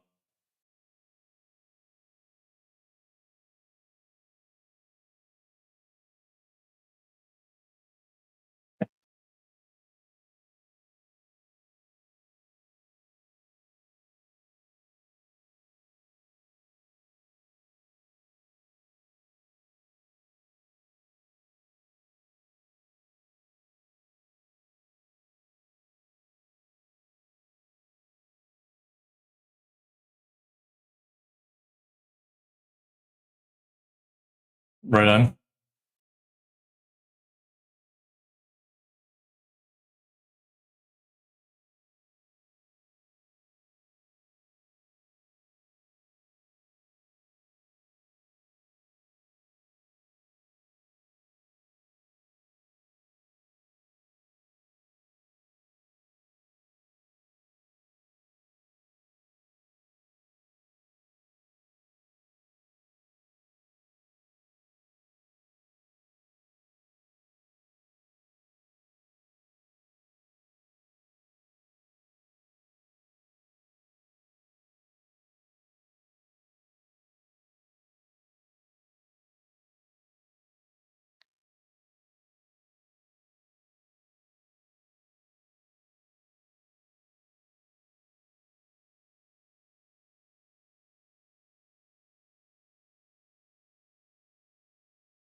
Yeah, and ADHD also is a bit of that thing of where if you're not good at it right away, you get upset.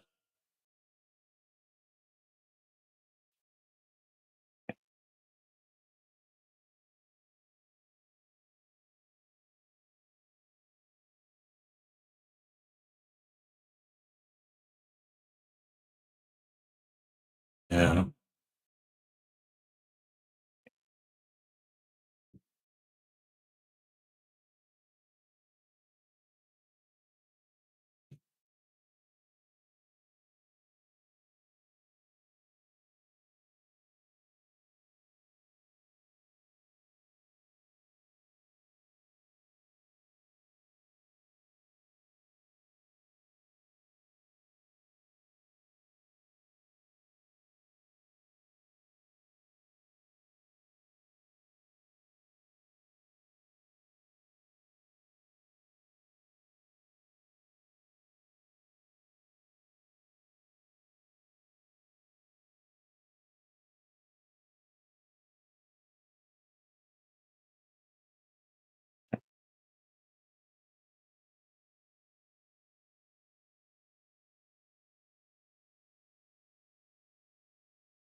think it's gonna be easier to rotate it again.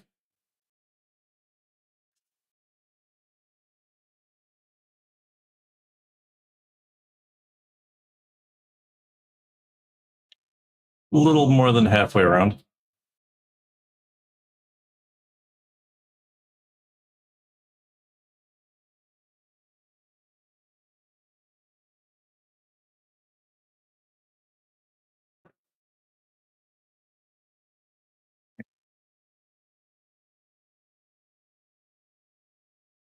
It is. It's really coming along. I'm really liking it a lot better now that it's gotten further down.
Yeah, I don't know if it's as relaxing to watch as it is to make. Like I really do enjoy the craft of making stuff. I was just thinking it would be kind of really fun to like try doing like a special stream where I try to like go for longer than just 3 hours, like just really marathon it along. I know that like we like the other day the member stream was like 5 hours and stuff. But that's a bit of like doing a lot of different things. I was wondering like how much of a bag could I make, like how few streams necessary to go from beginning to end. You know, there are people who say like they want to see stuff built at regular speed. And so like, yeah, like could I, because like some of the smaller ones, the ones that just hold like credit card and stuff, those those were done in really like seriously record-ish time. I don't know if I could do it in one stream, but maybe two. It would be it'd be pretty rough. I mean, realistically, if I was going to go for like a marathon, I think the best bet would be that I set like a timer for once an hour or something where I get up and stretch and like, you know, try to like, cause 3 hours, by the time I get done, like the back of my neck is really tight and I don't, I have to do some stuff to like kind of limber up again. So I imagine anything longer would be, yeah.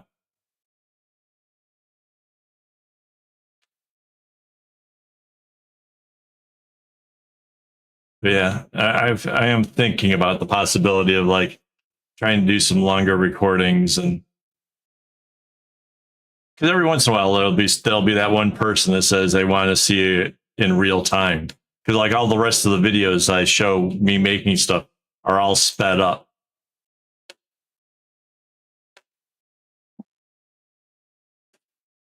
right?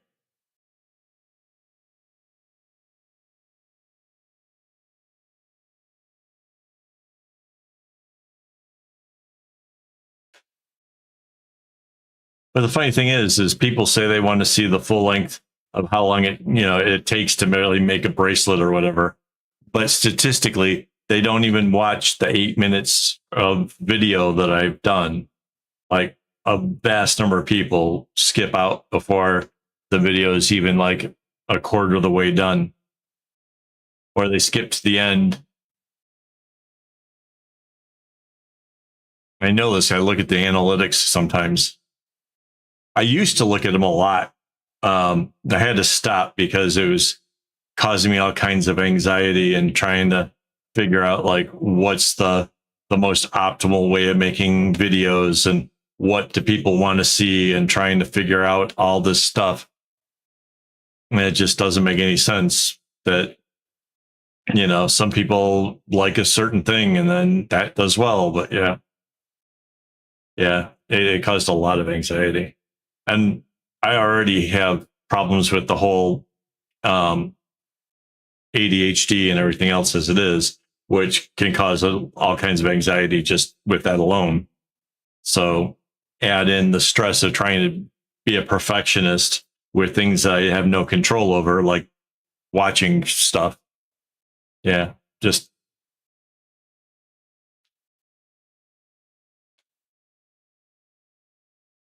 yeah.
We got like a half hour left.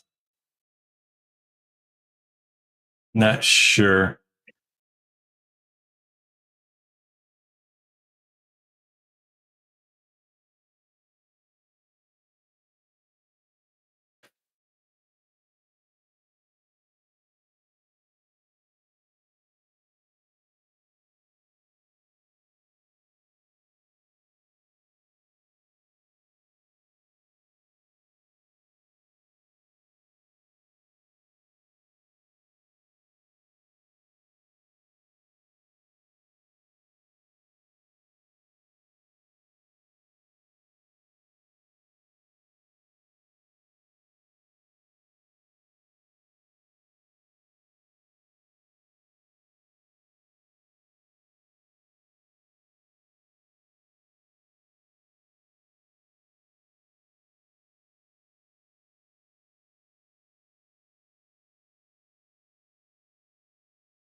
Another Rob Zombie song.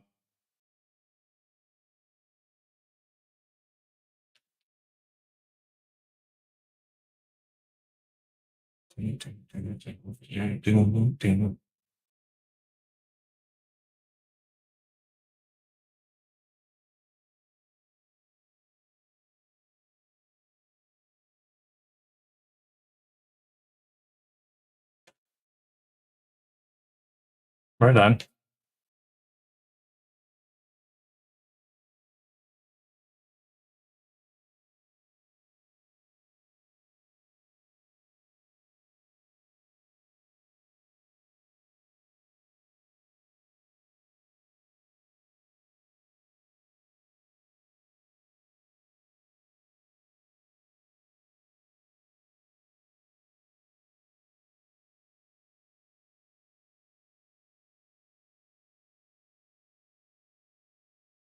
Uh, no, I did not.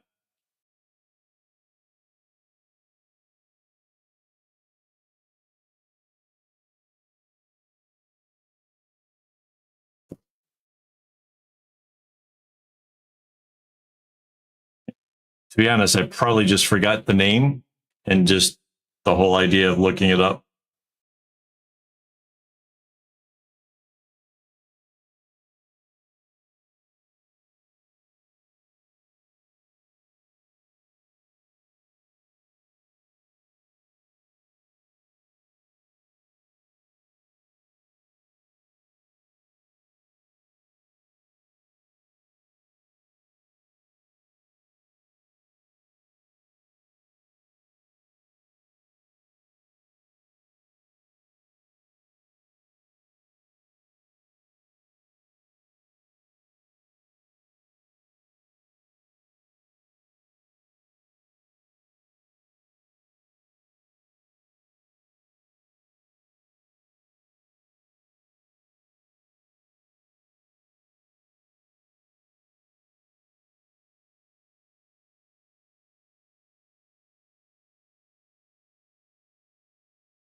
No, I want to. It's just by the time the stream ends, my brain shuts down, and all previous I shoulda, coulda, whatevers are gone. Even all the good ideas. Like if I have like, and I do have a lot of that kind of happen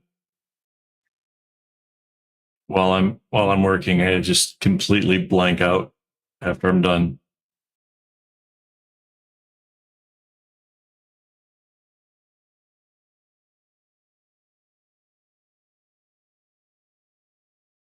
Hey, honey, can you write down the band name so I can look it up tomorrow? You dude? Was I that do. what just did you just send it in WhatsApp? Mm-hmm. That's what paused my music. I was like, what the? That's how that's how I knew it was a thing.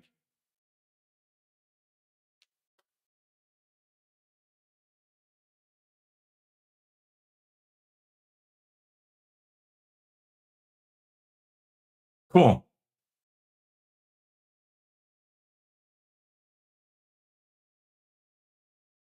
Yeah, my headphones are connected to two devices, the computer and my phone. So if my phone gets a notification, it pauses my sound on my computer, which is really annoying.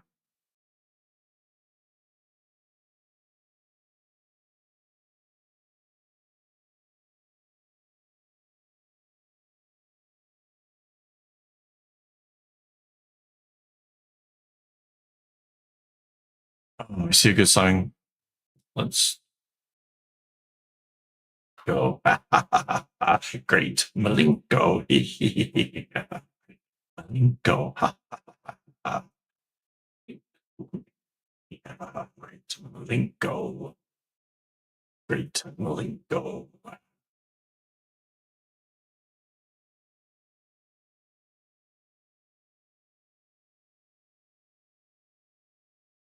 Cool.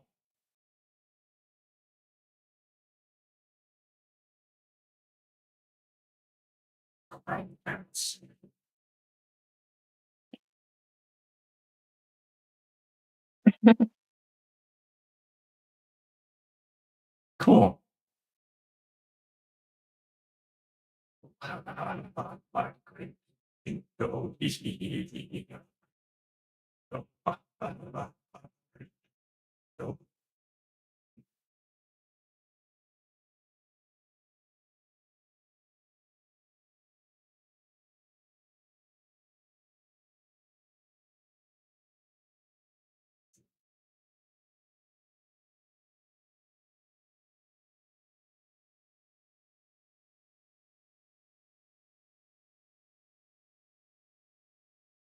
Yeah, I've listened to a lot of like crazy bands. You ever heard of Scatterbrain? I used to love their stuff. Great.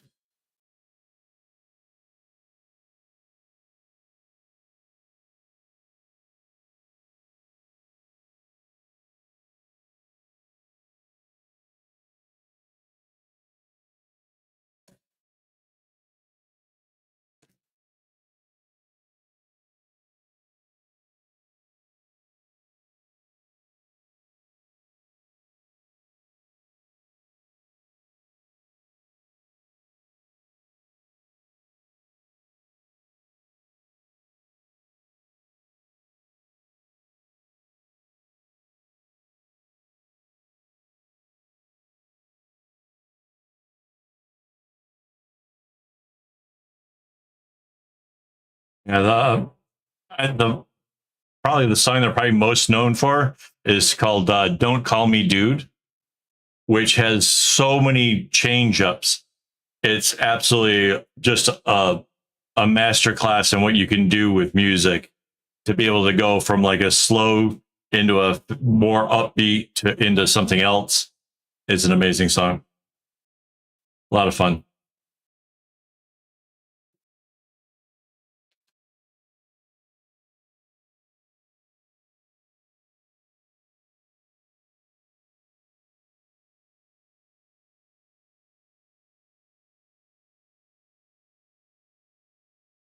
All right, we got to rotate again. Ah, damn it.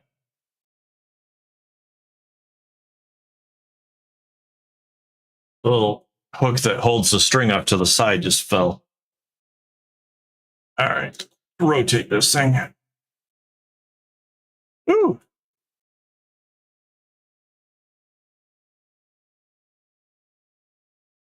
Right, that would work. Can you make a note of that one too, honey? That we should add a music thing and like whatever we're going to call the one for like as talked about on stream or something. We need a clever name for that. Actually, I need to rotate this back just a little bit.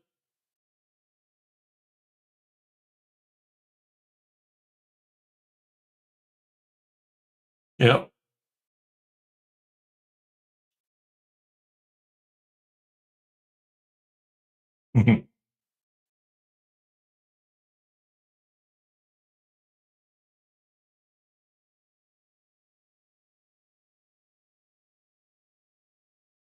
Okay, so I need these and I need these and everything else can get swooped to the side.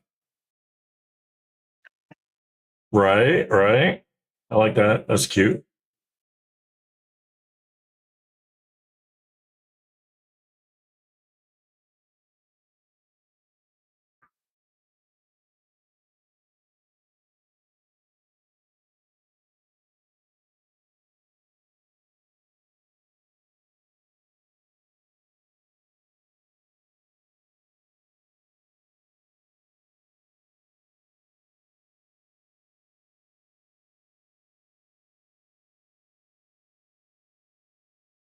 Right, right.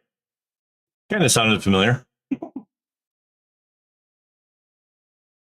Isn't Naughty Kids the level of the membership thing? I always figured that we would start off with that, and like there could be like a higher level, but I can't figure out like what else I would possibly do more than I already do. I don't know if there'll ever be a higher level of subscription.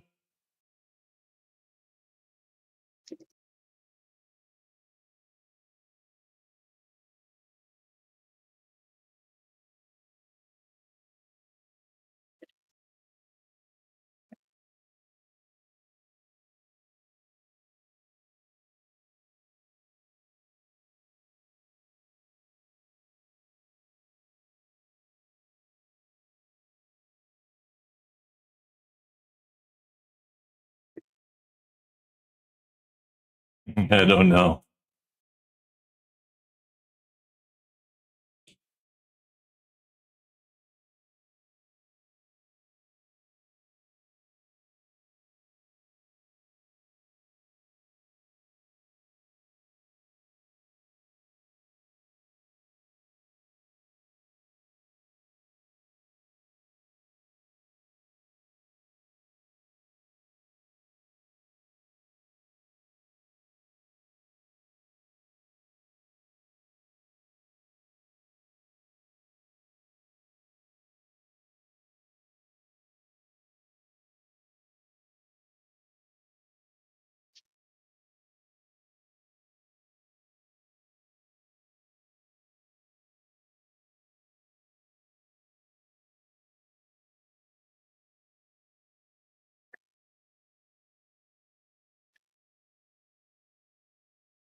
Yeah, there's a few strings that are getting really short. Might not have to replace them next week, but the week after, I'm guessing.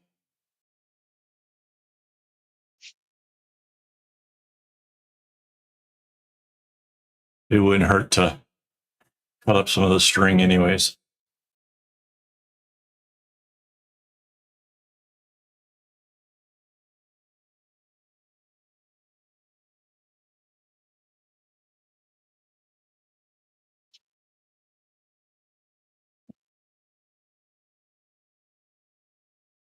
"16 ways to die, but it just doesn't come to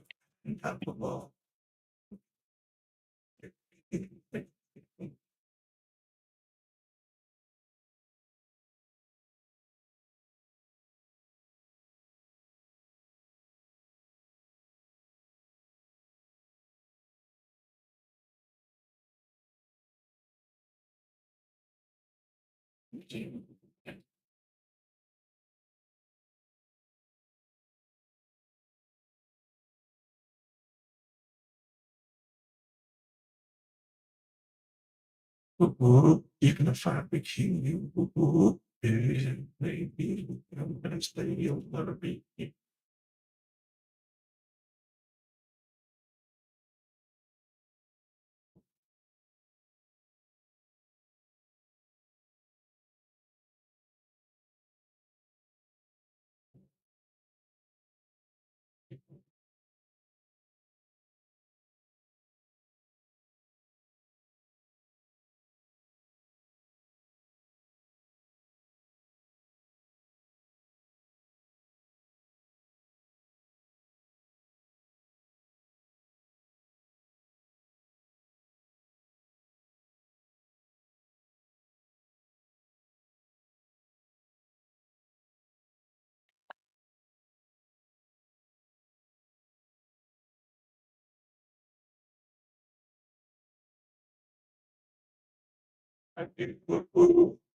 So we've had three people watching for a little while. I don't know who the third person is.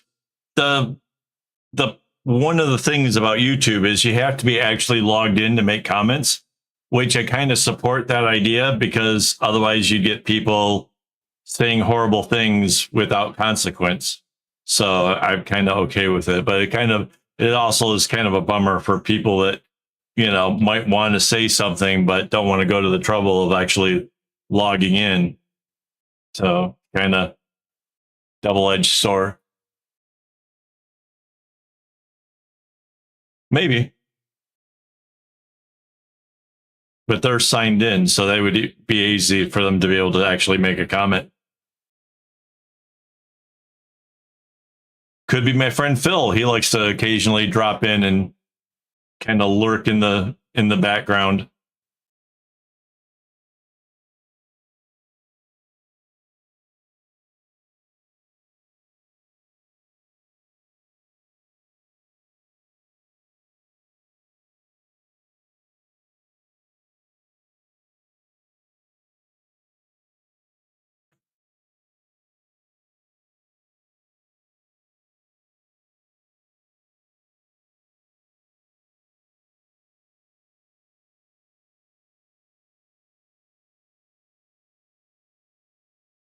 Right.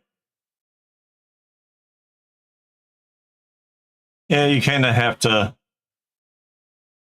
just accept the fact that the world is, full of people that are not worth their time. But so far, the pretty much the community based around my channel is typically pretty good people.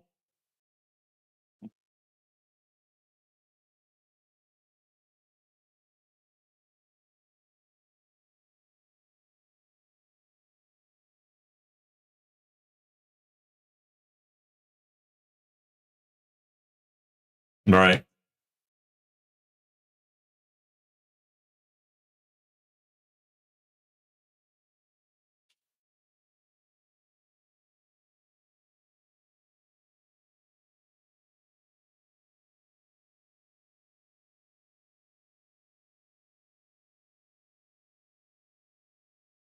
That's kind of awesome.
That's unfortunate.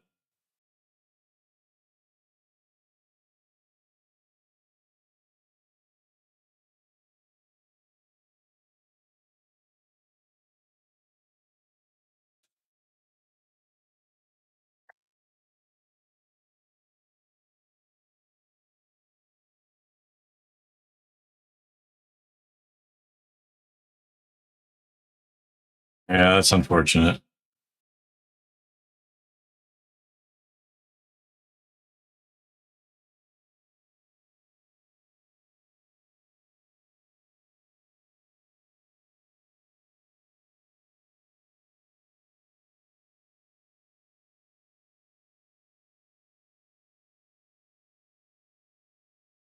Right.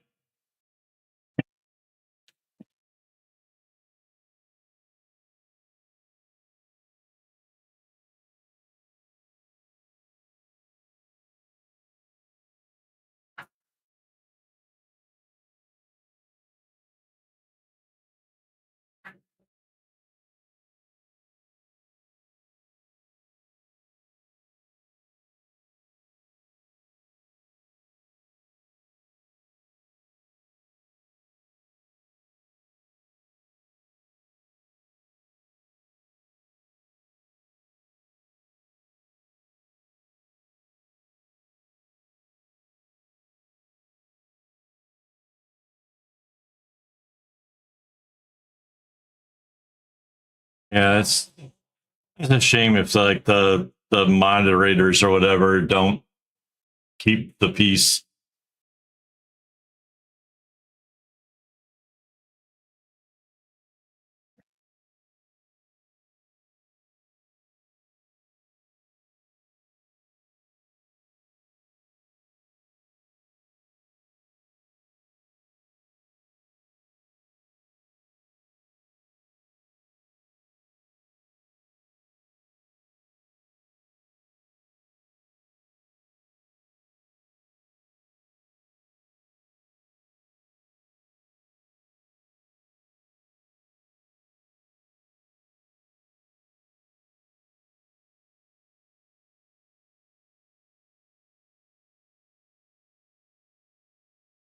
Right. Yeah, mine's a much smaller channel, so I don't have that problem.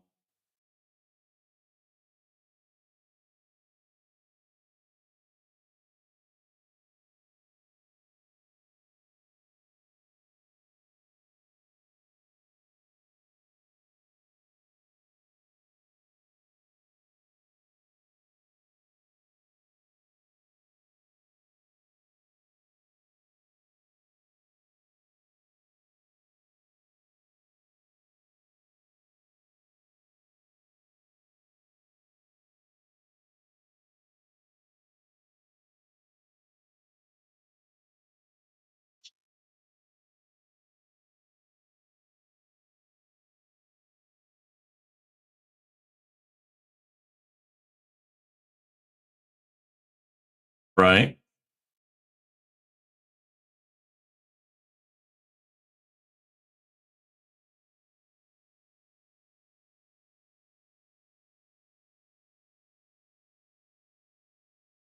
Maybe. I don't know. It's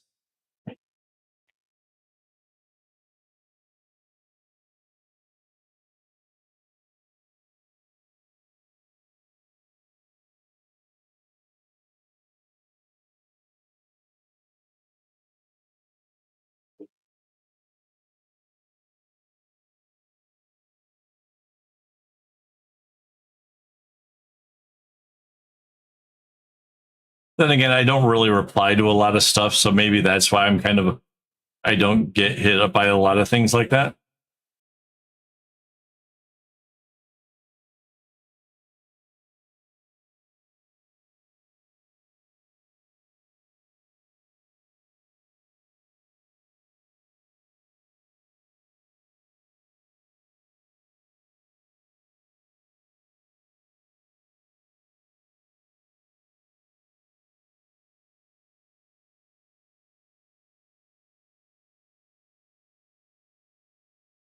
Like I'll read a lot of comments and stuff, but I don't necessarily respond to it.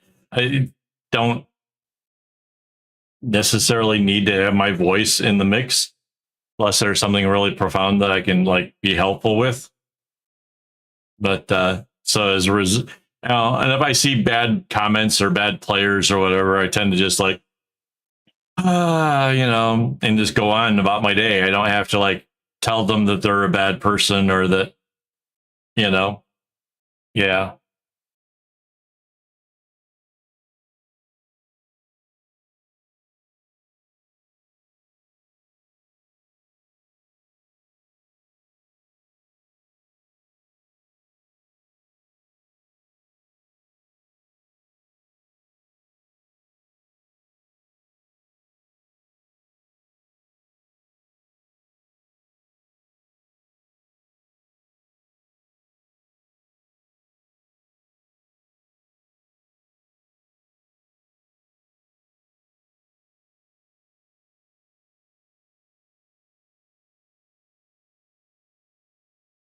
Is Really? it?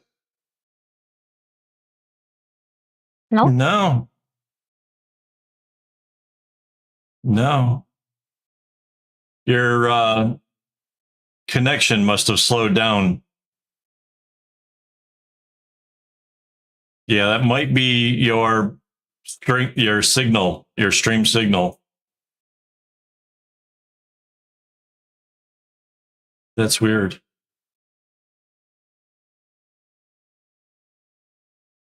Yeah, it still says it's an excellent stream connection over here.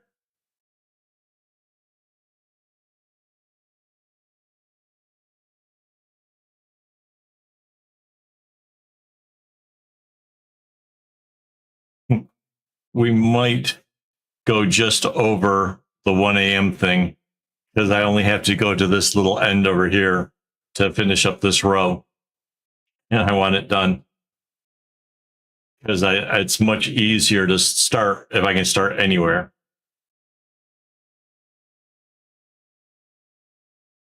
Yeah, that might do it.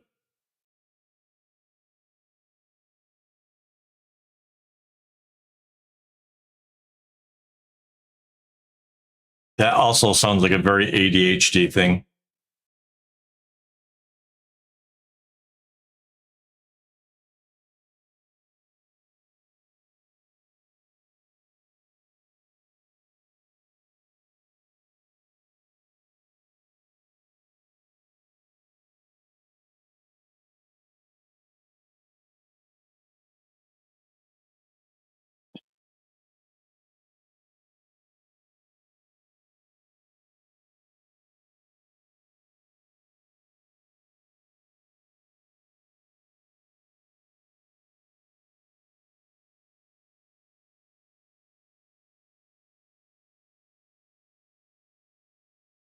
Oh, wow.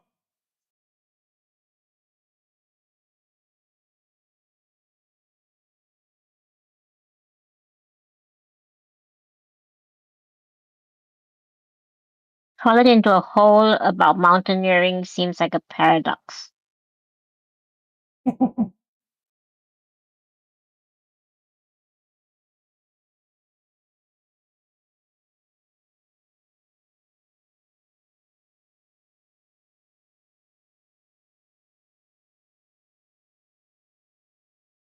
Well, that's why it's nice to be able to watch somebody else doing it. And then you can be like, that sounds interesting. Oh, yes. And the gear, that seems sensible. From the safety and comfort of your armchair. Absolutely. Watching me make a bag is like being able to do a huge project without actually having to worry about getting your strings in a bunch. So, I mean,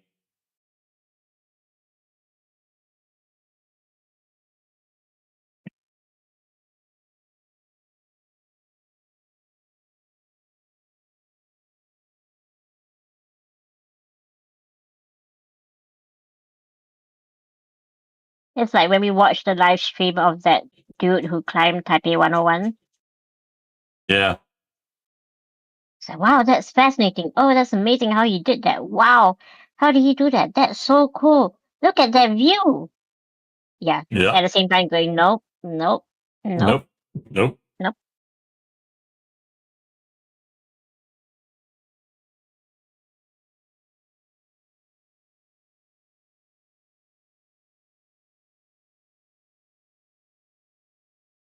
We're going to hear from SpongeBob here in a moment. But I made it. This is the last little diamond I got to do.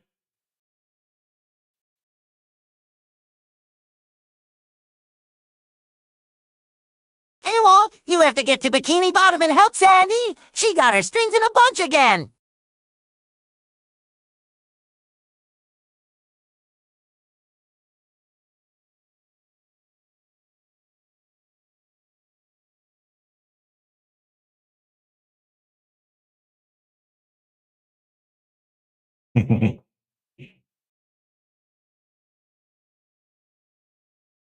That's my 1 a.m. alarm. Used to be that I would totally miss it. Yeah, I tried to warn you.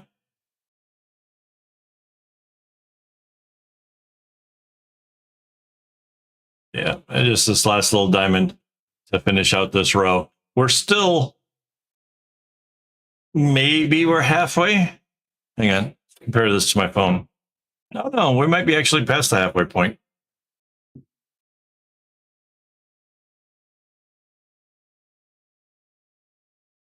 That's cool.